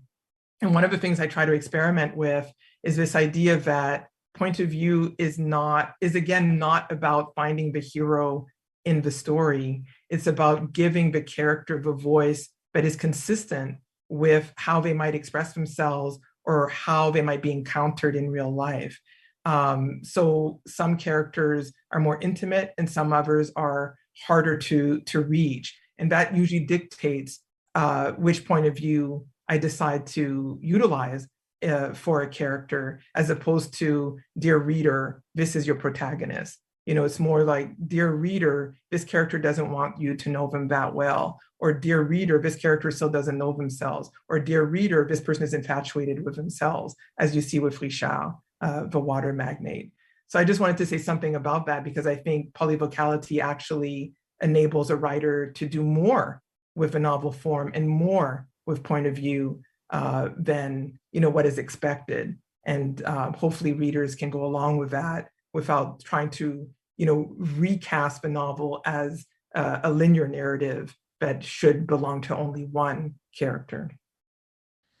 Well, I wanted to talk again about Haiti as the cursed, uniquely cursed, or the unique bias against Haiti in regards to the aid that happens, that happened after the earthquake.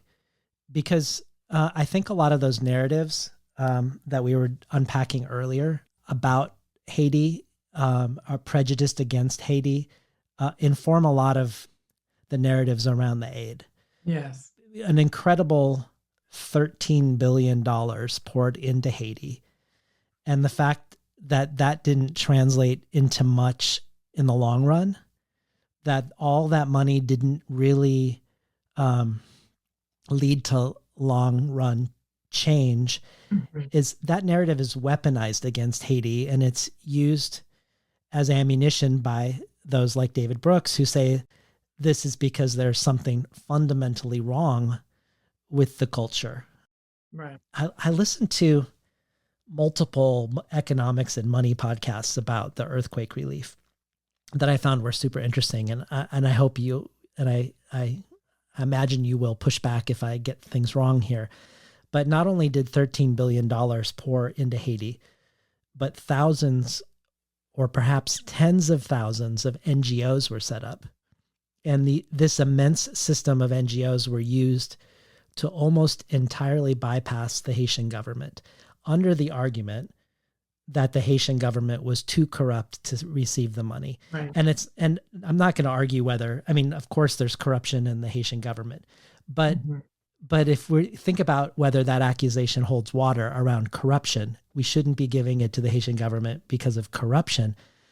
Many of these groups that were set up as the alternative to the corruption misallocated funds or spent them only on short-term or stopgap measures.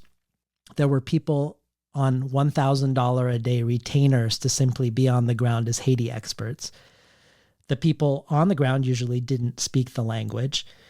The United Nations not only introduced cholera infecting 1 million people and killing 10,000 people, and the UN was not only involved in sexual assault and the exploitation of Haitian women, impregnating and abandoning them without support, the UN has also actively stonewalled attempts by Haitians to receive meaningful redress for either loss of life or livelihood from either of these things. So they've done a rhetorical apology, but they haven't done a substantive redress of what happened.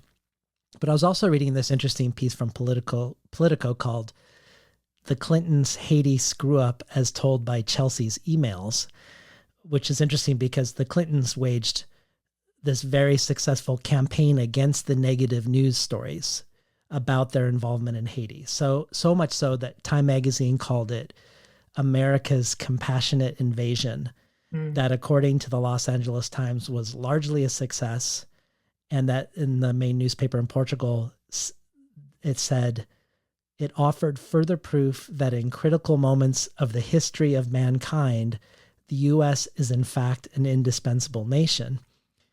But if you remember the controversy over Hillary Clinton's email server in the 2016 election, when that email dump happened, we received in that email dump Chelsea's private correspondences with her mom and dad and the chiefs of staff around Haiti, where she says, which was not supposed to be released, "The incompetence is mind-numbing. The UN people I encountered were frequently out of touch. anachronistic in their thinking at best, and arrogant and incompetent at worst. There is no accountability in the UN system or international humanitarian system. And then she goes on about the weak Haitian government, which had lost buildings and staff in the disaster, but says that they did have something of a plan. Yet because it had failed to articulate its wishes quickly enough, that foreigners rushed in with a, quote, proliferation of ad hoc efforts by the UN and international non-government organizations to, quote unquote, help. But all of this corruption makes the accusation that the money shouldn't be given directly to Haitians in Haiti because they in particular are corrupt. It seems to me like a pretty hard to defend stance. And I wondered if you could speak to this aspect, since so many of your characters are, in fact, in IDP camps, and also given that we're in the aftermath of another earthquake in Haiti now, I'd also be curious to know where you would point people to who wanted to help, who wanted to send money or supplies, or where would you clearly steer people away from sending their money and supplies? Yeah, it was really distressing in the days just after the last earthquake to see so many people saying that on social media that no donations should go to Haiti because of the mismanagement. And I heard, I think on NPR this week, that in fact there's been not enough going in because of this fear of mismanagement. And I think one of the things that surprised me was the degree to which people, even of Haitian descent, were out of touch with what to do or where to donate. I mean, I had set up a page and just shortly after the 2010 earthquake, giving people resources like places that were known to be sound. I mean, people would probably know places like Partners in Health, run by Paul Farmer's organization, and Doctors Without Borders does great work in Haiti. So some of the bigger NGOs people were aware of, but I tried to also list some of the smaller NGOs that had been working in Haiti for a long time, and also some NGOs that were more recent, but had been founded by Haitian Canadians or Haitian Americans who knew what was going on the ground. And I updated those resources throughout the years through to 2020, when Haiti had long fallen off of people's radars. And so when the most recent earthquake happened, one of my first thoughts was, well, I have to update that list again because I need to reach out to where people are, where there is most need, which was in the Southern Peninsula, as opposed to Port-au-Prince, because I think there were some people who immediately thought of organizations that were in the capital thinking, oh, okay, I'll just donate here. And there are some organizations like Vocal, which is a cultural arts group based in Port-au-Prince, which are in touch with grassroots organizations throughout the Southern Peninsula because they've been doing this work for a very long time, and who clearly stated, we will redistribute these funds, had an action plan. If you went and still go to their website, the action plan is clear. And I unfortunately had a good friend who, whose family lost members in the recent earthquake, who is Haitian and who also has worked a very long time with NGOs before the earthquake, the 2010 earthquake, through the 2010 earthquake.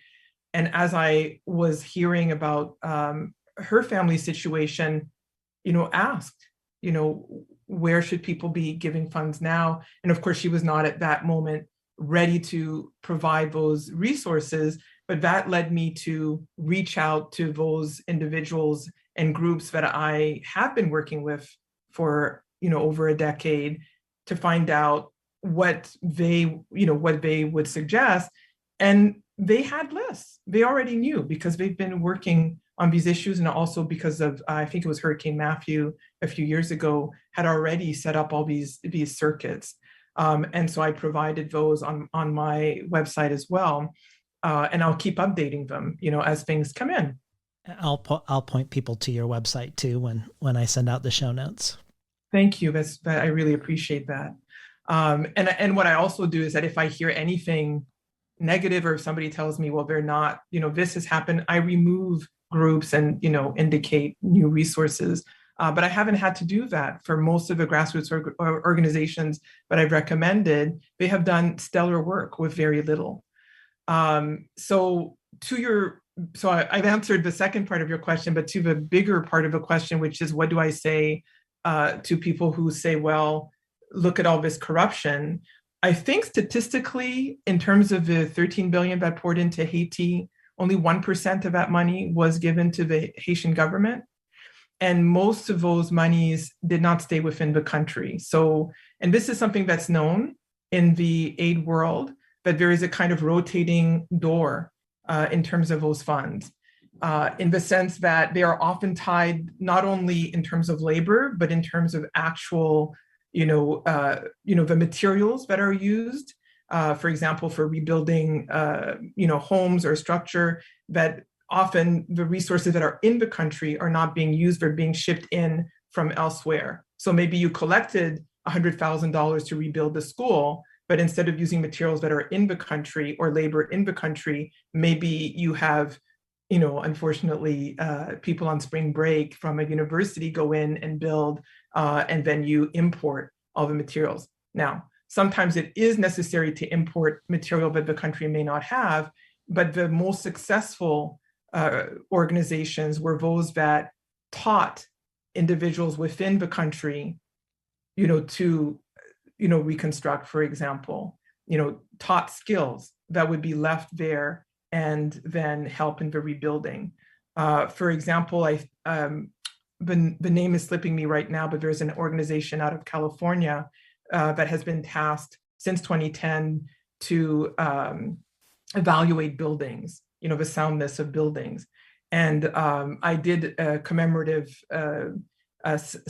symposium a year ago here in California, and invited the engineer who started that organization to speak about their work in Haiti. And one of the things they talked about was the way in which they have formed people on the ground in certain building practices, so that they don't always have to be present, so that they're building infrastructure within the country.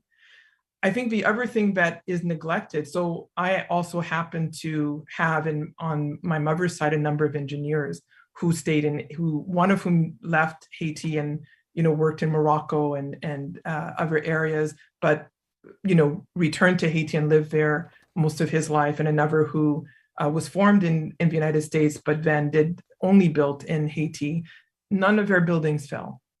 So there is also a misapprehension around the professional classes in Haiti, but there's no knowledge there. There are engineers in Haiti, there are architects, there are physicians. And whenever those individuals were given the opportunity to participate and be part of efforts, rescue efforts, healing efforts, building efforts, those efforts were successful because they know more about their own country than the people coming from the outside. And often also have to use stopgap measures, right? Especially in terms of physicians, when there aren't certain resources available that they know will work in situations of distress. So what we're really talking about, when we talk about corruption, I've heard scholars who work in this area talk more eloquently about this than I, especially in terms of, because I did a lot of research for another book on Rwanda, because it was inspired partly by Raoul Peck's film, Sometimes in April. And I did visit Rwanda on the way to a conference in South Africa, and visited, women's cooperatives and so forth. And I read a lot of scholarship by Rwandan scholars who had been children in the genocide, but then became scholars, and who, talked about the ways in which we don't talk about the criminality, if we want to talk, if we're more extreme in our language, or the corruption of the very entities that have created the kind of snowball effect of in post-colonialism that result in impoverishment or dictatorships and so forth, and that we really need to think about the kind of corruption that comes from aid structures that, and this is my own thinking on this, aid structures that are not designed to not only rehabilitate or remunerate for past losses, but are designed only to maintain a certain threshold of poverty or ability to sustain a country so that it can still be held to standards that are below what it deserves. Because that for me has been the most shocking. And I was involved a little bit with aid work in terms of trying to figure out how to get funding for some groups within Haiti, but also elsewhere in the world. And one of the things I learned a lot about law. I learned a lot about how the law works in the United States in particular, how it governs NGOs and how they can or cannot expand money. And once you learn more about the legal structure of aid systems, you realize they are, in terms of philanthropy more largely, they are not designed to assist groups of people, individuals, or nations to become equal participants in their lives or in their futures. And maybe I could end on this point. Some time ago, I wrote an essay or gave a talk on the Marshall Plan in Haiti, because during this period, 2010, 2011, and I think it came up again this summer, there was a lot of conversation about designing a Marshall Plan for Haiti. Now, being born in Haiti, being raised in Canada, I wasn't sure what the Marshall Plan was, and I'm not a historian. So I did the research. What was the Marshall Plan? How was it designed? Why are people talking about a Marshall Plan for Haiti? Now, if you think about what we've talked about earlier in this conversation, in terms of the indemnity, in terms of the US occupation, there's an argument to be made for a Marshall Plan if you believe in reparations. If you don't believe in reparations, then it's very difficult to talk about a Marshall Plan.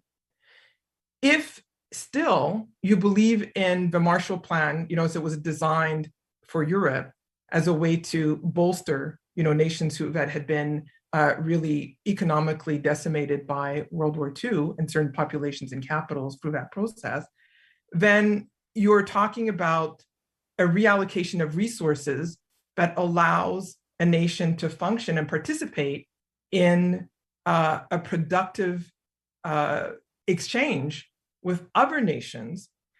And I remember as I was doing that research and thinking through what is meant here, I realized a Marshall Plan for Haiti cannot work, because the reason the Marshall Plan in Europe worked was because there was an agreement on the equality of the citizens of those countries with those countries that were designing the Marshall Plan on their behalf.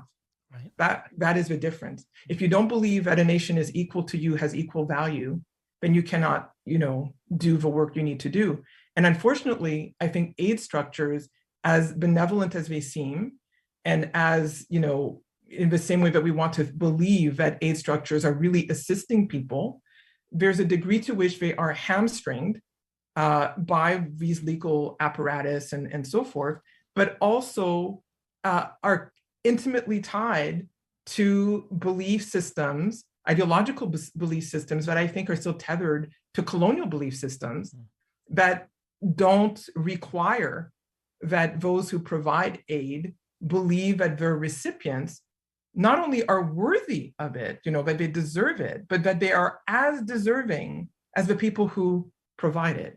Mm-hmm. And I do try to speak to that to some degree in the novel by, with one character, Olivier, who is an accountant and tries to calculate why And at the time that he's thinking about this is shortly after the earthquakes.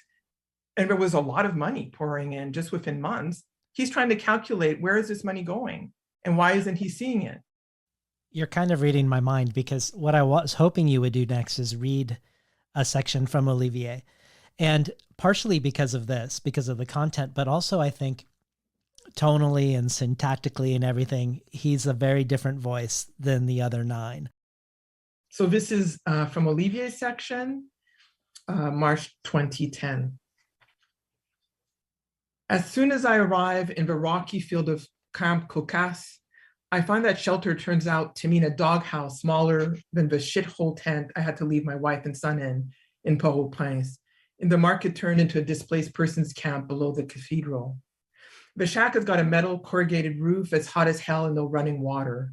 There's a water truck that comes through once a week, but that's about it. The truck rumbles through at high speed, so fast that children and goats have to be snatched quickly out of the way to keep them from being run over. A donkey was killed that way fast. The first day, the driver snapped its neck and the camp dwellers roasted the carcass over an improvised pit. There was fresh food for several days that time, but no one wants to end up a dead donkey. We still have to make a run for it to piss or crap in holes after the porta potties fill up, and no one has the stomach to empty them, not even the bayaku. We have to both save ourselves and clean up our own shit. Can't pass that on like we might have before. There's no school. The camp dwellers will have to organize that for ourselves too.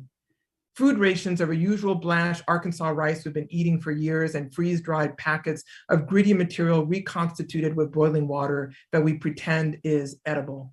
The hygiene kit is made for people who have nothing more to treat than paper cuts, some squares of cleansers, a glycerin to help with healing, some small bandages of different sizes, all in a waterproof box in case we get rained on, and we will. Nothing for people with cigar cut amputations or crushed extremities, or who had their heads bashed in from bricks falling on them. Nothing for someone in the state that my son is in. He would have to be nearly healed to come out this way. When I left, it didn't look like he was going to make it. From the camp, the hospital is as far as the capital. There's no way he would survive the trip. All that can be done is to fight off infection. Hope he survives. In the meantime, I'm here for the work, to make money, or this is what I tell myself.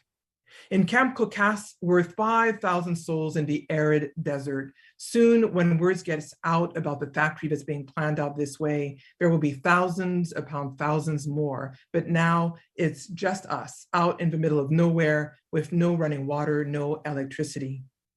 It's dark at night, much darker than in the city. I can see the stars up above clearly. Fat lot of good that does me. Fuck the stars and fuck the US of A relief services.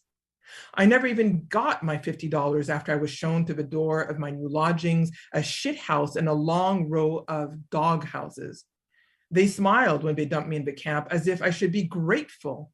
The only cheerful aspect of the dwellings is that they're bright white instead of a drab institutional gray of the tarps being handed out in the Capitol, tarp stamped, a gift from the American people, or alternatively, in association with the Republic of Ireland.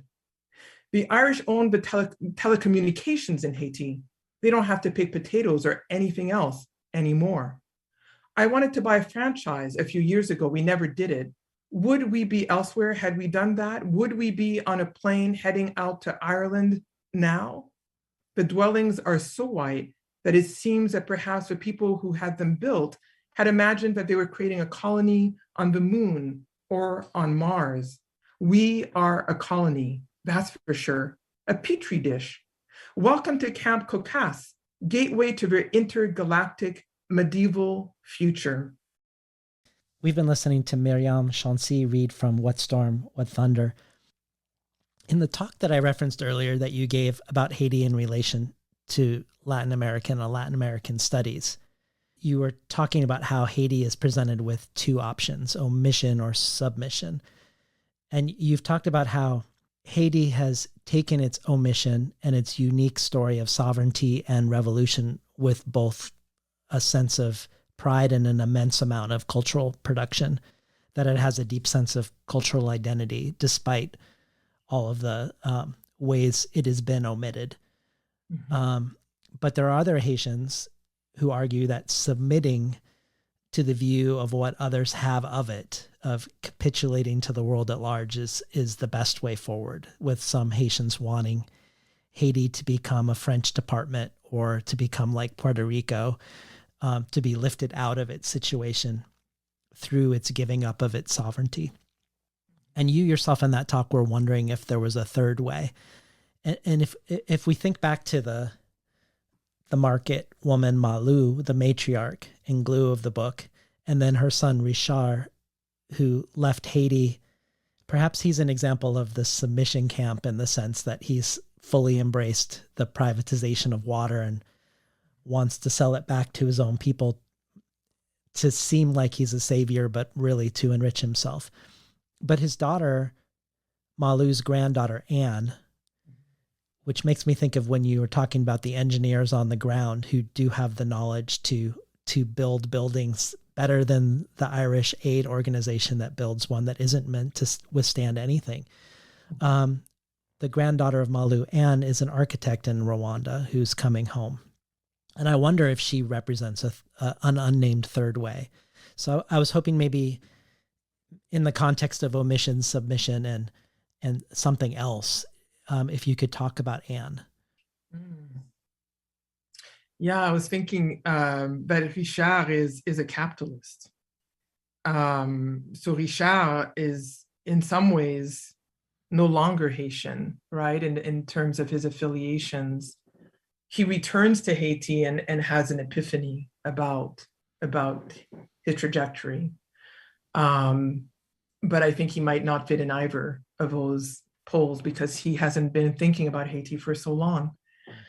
In terms of Anne, so Anne is someone who indirectly benefits from Richard's generosity because he pays for her schooling through to college and beyond, but doesn't have a relationship with her. So she's grounded in a Haitian consciousness, and she's grounded by Malou.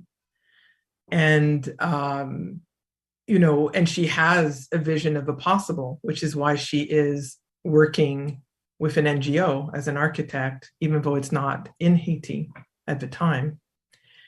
And part of her storyline is based on a real competition that did take place, where there was I believe, a global competition for the rebuilding of our Notre Dame Cathedral, the major cathedral in Haiti, which was destroyed for the most part in the earthquake, 2010 earthquake.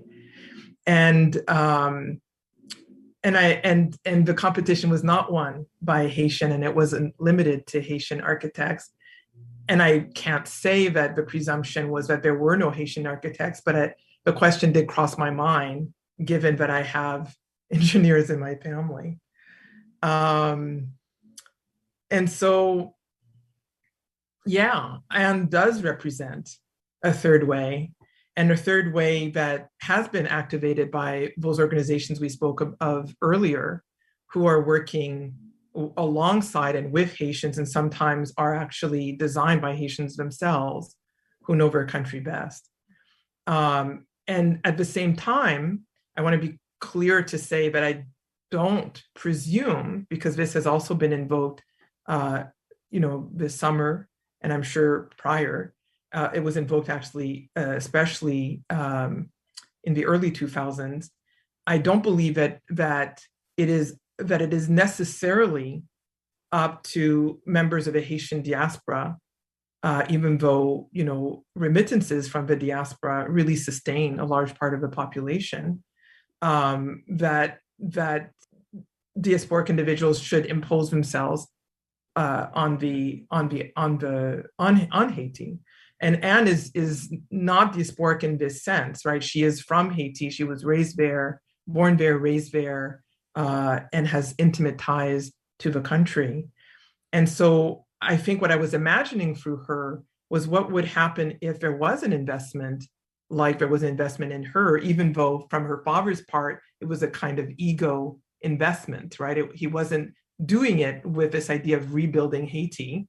He was doing it because he had pride in the fact that he had created this person and wanted to see her succeed, but not with any particular vision in mind, that this was for a better Haiti. But she benefits from that, that investment of resources, and paired with the knowledge of someone like Malu, it does, I think, represent a kind of future where if there could be a connection between the proper allocation of resources in infrastructure like the educational system, nutrition, etc., the next generations of Haitians would be able to not only invest in their own country, but create the country with their own vision in mind. And this is why she participates in that competition, thinking, well, I probably won't win, and that in reality is what happened. I don't know if Haitian architects participated or not, but this is where fiction can help us imagine other futures. It gives her a purpose, an outlet, and a possibility that I think exists for a number of Haitians who want to and remain in Haiti because they have such a belief in the not only the beauty of a country, but its potential, but do so often at great risk and at great sacrifice. Keeping in mind this notion of creating a vision on one's own terms, on Facebook, when you were talking about your second novel, The Scorpion's Claw, that takes place after the fall of the Duvalier regime in the early 90s, you say, "These days I've begun to wonder if all of my novels are simultaneously eulogy and love letter, if all of it is grief processing to continue the work of sustaining hope." And I wondered about this, grief processing to continue to sustain hope, in relation to something else you engage in your most recent book of scholarship, and that is the Laku or yard consciousness. And when I think about the spaces and structures created by these thousands of NGOs and the UN, which aren't built to endure, let alone thrive, and perhaps most notoriously the $500 million collected by the Red Cross that translated into the building of 6 permanent structures. And then thinking about our returning Haitian architect, Anne, and the ways she might imagine a different future Haiti. I wonder if you could speak to Laku consciousness, which you describe in Autochtonomies as a place where ritualized patterns are rehearsed and repeated, but which is not a lost home, but a constant reconceptualization of home, a space of reconfiguration. Yeah. So my thought on that is that, because I'm thinking of the quote you started with in terms of my reflection on Scorpion's Claw through to the current novel. And one of the things that I had thought through when I made that statement was the degree to which each of the novels speaks to a particular period where there was a kind of, both for myself and I'm sure for other Haitians, a kind of coming to terms with a period that was over. Like in the case of the Duvalier regime, of course, celebrated and moved through in a way that then also had to reconfigure the society. Not only in terms of whether or not people could trust each other, because there was a lot of distrust through to the Vodou circle that was created through the regime, but also how people would position themselves in terms of class, especially in the ways that the regime sort of solidified or made rigid certain social lines, along class lines.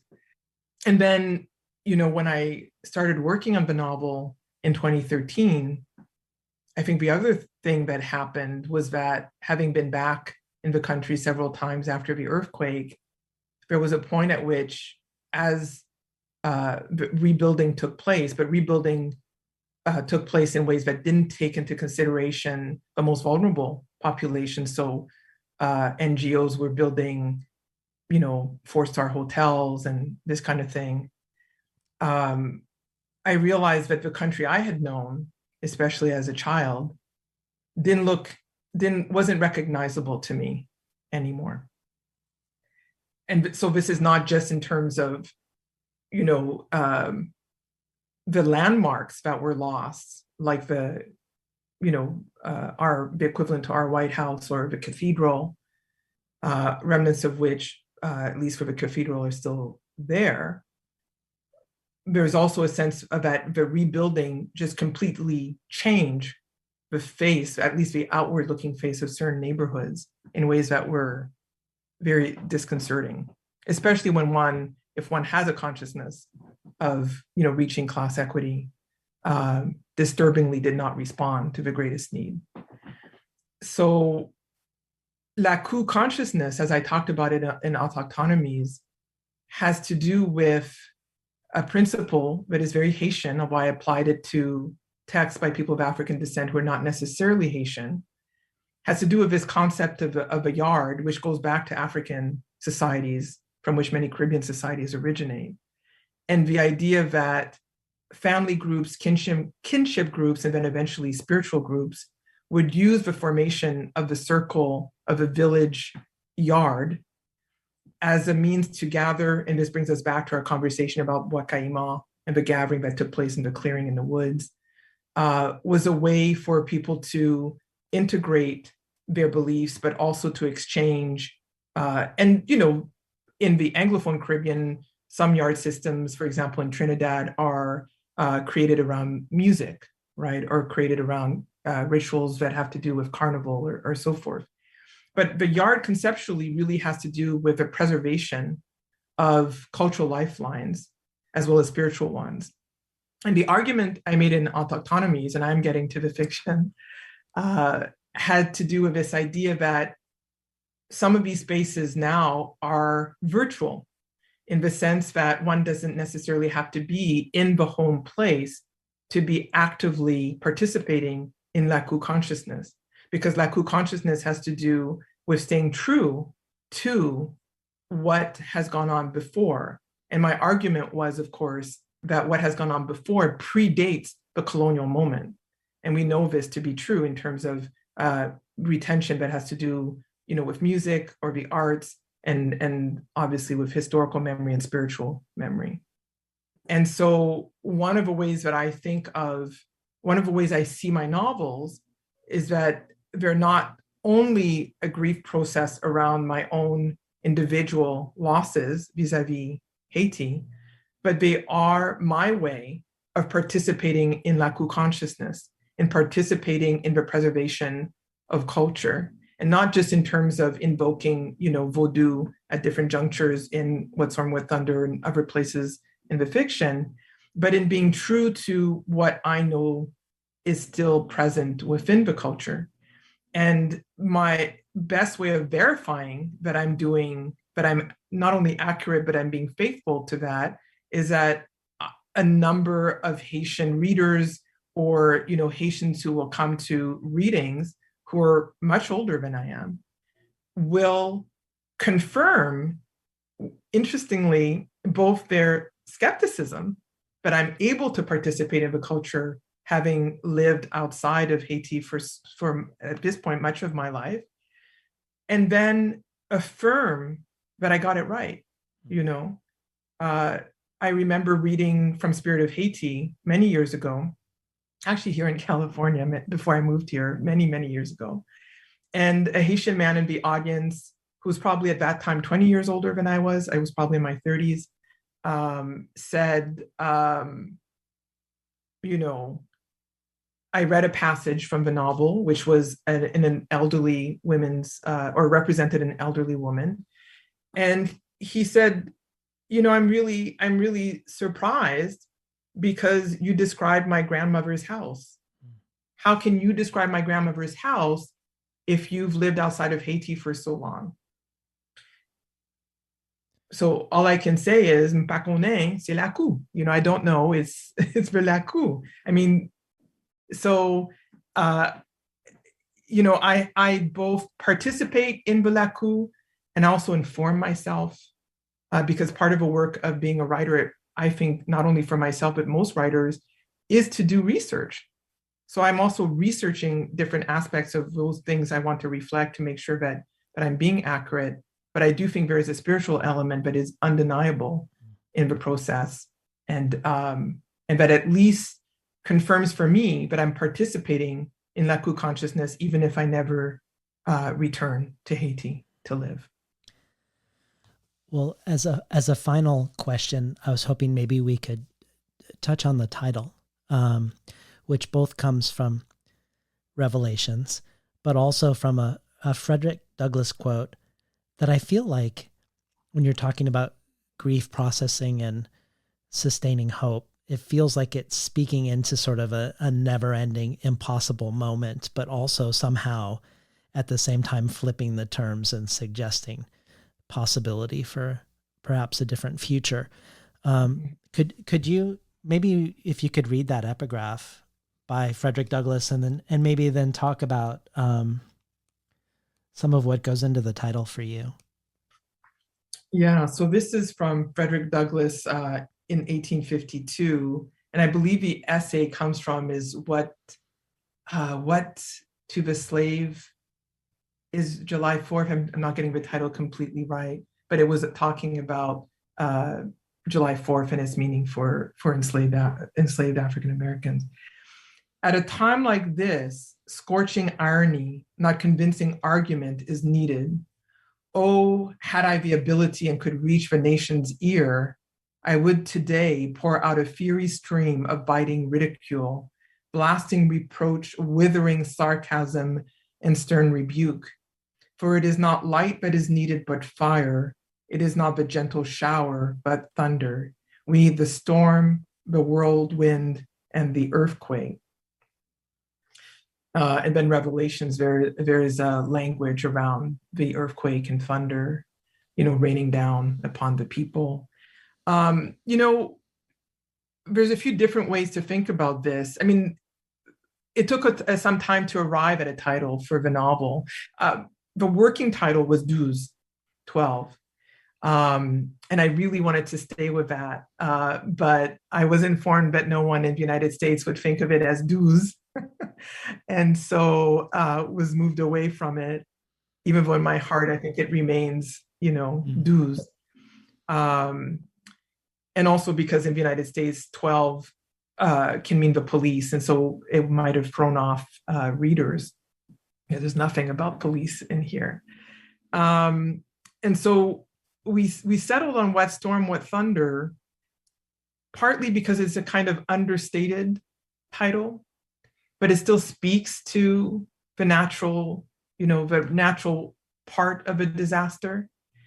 And the Douglass quote behind it is the fact that I'm a Baldwin scholar as well. And, the way in which he invokes the idea of a fire next time. No more water, the fire next time, which is a kind of similar invocation as Douglass here, saying that we need something that will shake the nation to its core. And this is written before the Emancipation Proclamation, right? And free the people, free the enslaved in the United States. So there's also a touch of irony in using that epigraph, because of course I don't mean to say that something like the earthquake was necessary, right? What I mean to say is that the earthquake in and of itself, and I'm speaking of the 2010 earthquake, even as, Haitians struggle today with the earthquake of August 14th of this year. What I mean to say is that an event like this one reveals, bears down to the bone what really needs to happen moving forward. It reveals the infrastructural fragility. It reveals, if one wants to know, going back to our Brooks conversation, a very long history of neglect, of omission, and of submission. And so the Douglass quote, for me, enables me to make readers think about why we should care about a nation that is rocked like this to the core in the way that Douglass felt that American society needed to be shaken to the core. And it enables us to think about what our responsibilities are, like in terms of a humanity, to others who undergo, tragic circumstances that are not of their own doing. So one of my thoughts has been, and it is sort of coalesced around thinking about the aid questions that we talked about earlier, because I often, have wondered, previous to the 2010 earthquake, why must a nation like Haiti, why must the average Haitian suffer so much when so many Haitians are working from daybreak to sundown, to eke out a living and survive? Why this level of suffering? And one of the conclusions I come to is that it's not for them, right? That those of us who are witnessing this suffering have a responsibility, and that is the social contract, beyond national borders. That is the social contract. How do we react to the despair that we see beyond ourselves? And how do we not only contribute to, but live up to the humanity that we claim for ourselves, and especially in the United States, that we claim, that various people claim on behalf of America. And so that's why the Douglass quote is there. And then, of course, the Revelations quote, I think, cements it all the more, when you get to that part of a novel in Didier's section, which is to, if you think in biblical terms, if you think in, I'm not going to get that word, apocalyptic terms, thank you, that one has to really think about what the message is here, not for Haitians, but for us, for those who witness from afar. Yeah. Thank you so much for today, Myriam. Thank you, David. Thank you for the conversation. And I thank you for reaching out and for giving me a space to talk about this. And I hope that readers will read What Storm, What Thunder. I'm confident they will. We've been talking today to Myriam Chancy about her latest book, What Storm, What Thunder, from Tin House. You've been listening to Between the Covers. I'm David Naiman, your host.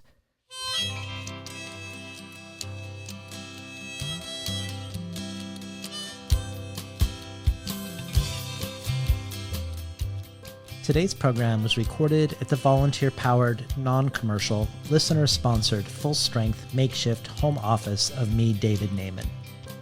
More of Myriam Chancy's work can be found at myriamchancy.com. Also, when you go to her website and click on Haiti Relief Funds, once you're there, you will find Myriam's frequently updated page of responsible and effective organizations where you can donate to post-earthquake relief at a time when, because of the biases we discussed today against Haiti, they are not receiving as much funds as they hoped. So head over to myriamchancy.com, both to explore Myriam's creative and scholarly work and to find meaningful ways to support Haiti. If you enjoy what you've heard today, also consider becoming a listener supporter of Between the Covers. There are many possible benefits, from rare collectibles from past guests to access to the bonus audio, which this week is Chancy teaching us from Jamaica Kincaid's A Small Place, to becoming an early reader for Tin House, receiving 12 books over the course of a year, months before they're available to the general public. You can find out more about becoming a listener supporter of Between the Covers at patreon.com/betweenthecovers. Or if you prefer a one-time donation, you can do so by PayPal at tinhouse.com/support. I'd like to thank the Tin House team, Elizabeth DeMeo and Elisa Ogie in the book division, Jacob Valla in the art department, Becky Kramer in publicity, and Lance Cleland, the director of the summer and winter Tin House Writers Workshops. Finally, I'd like to thank Imre Lodbrog and Barbara Browning for creating the outro. Their album, Imre Lodbrog e Sapatita Mi, can be found on iTunes, and Barbara Browning's trove of ukulele covers can be found at soundcloud.com/Barbara Browning.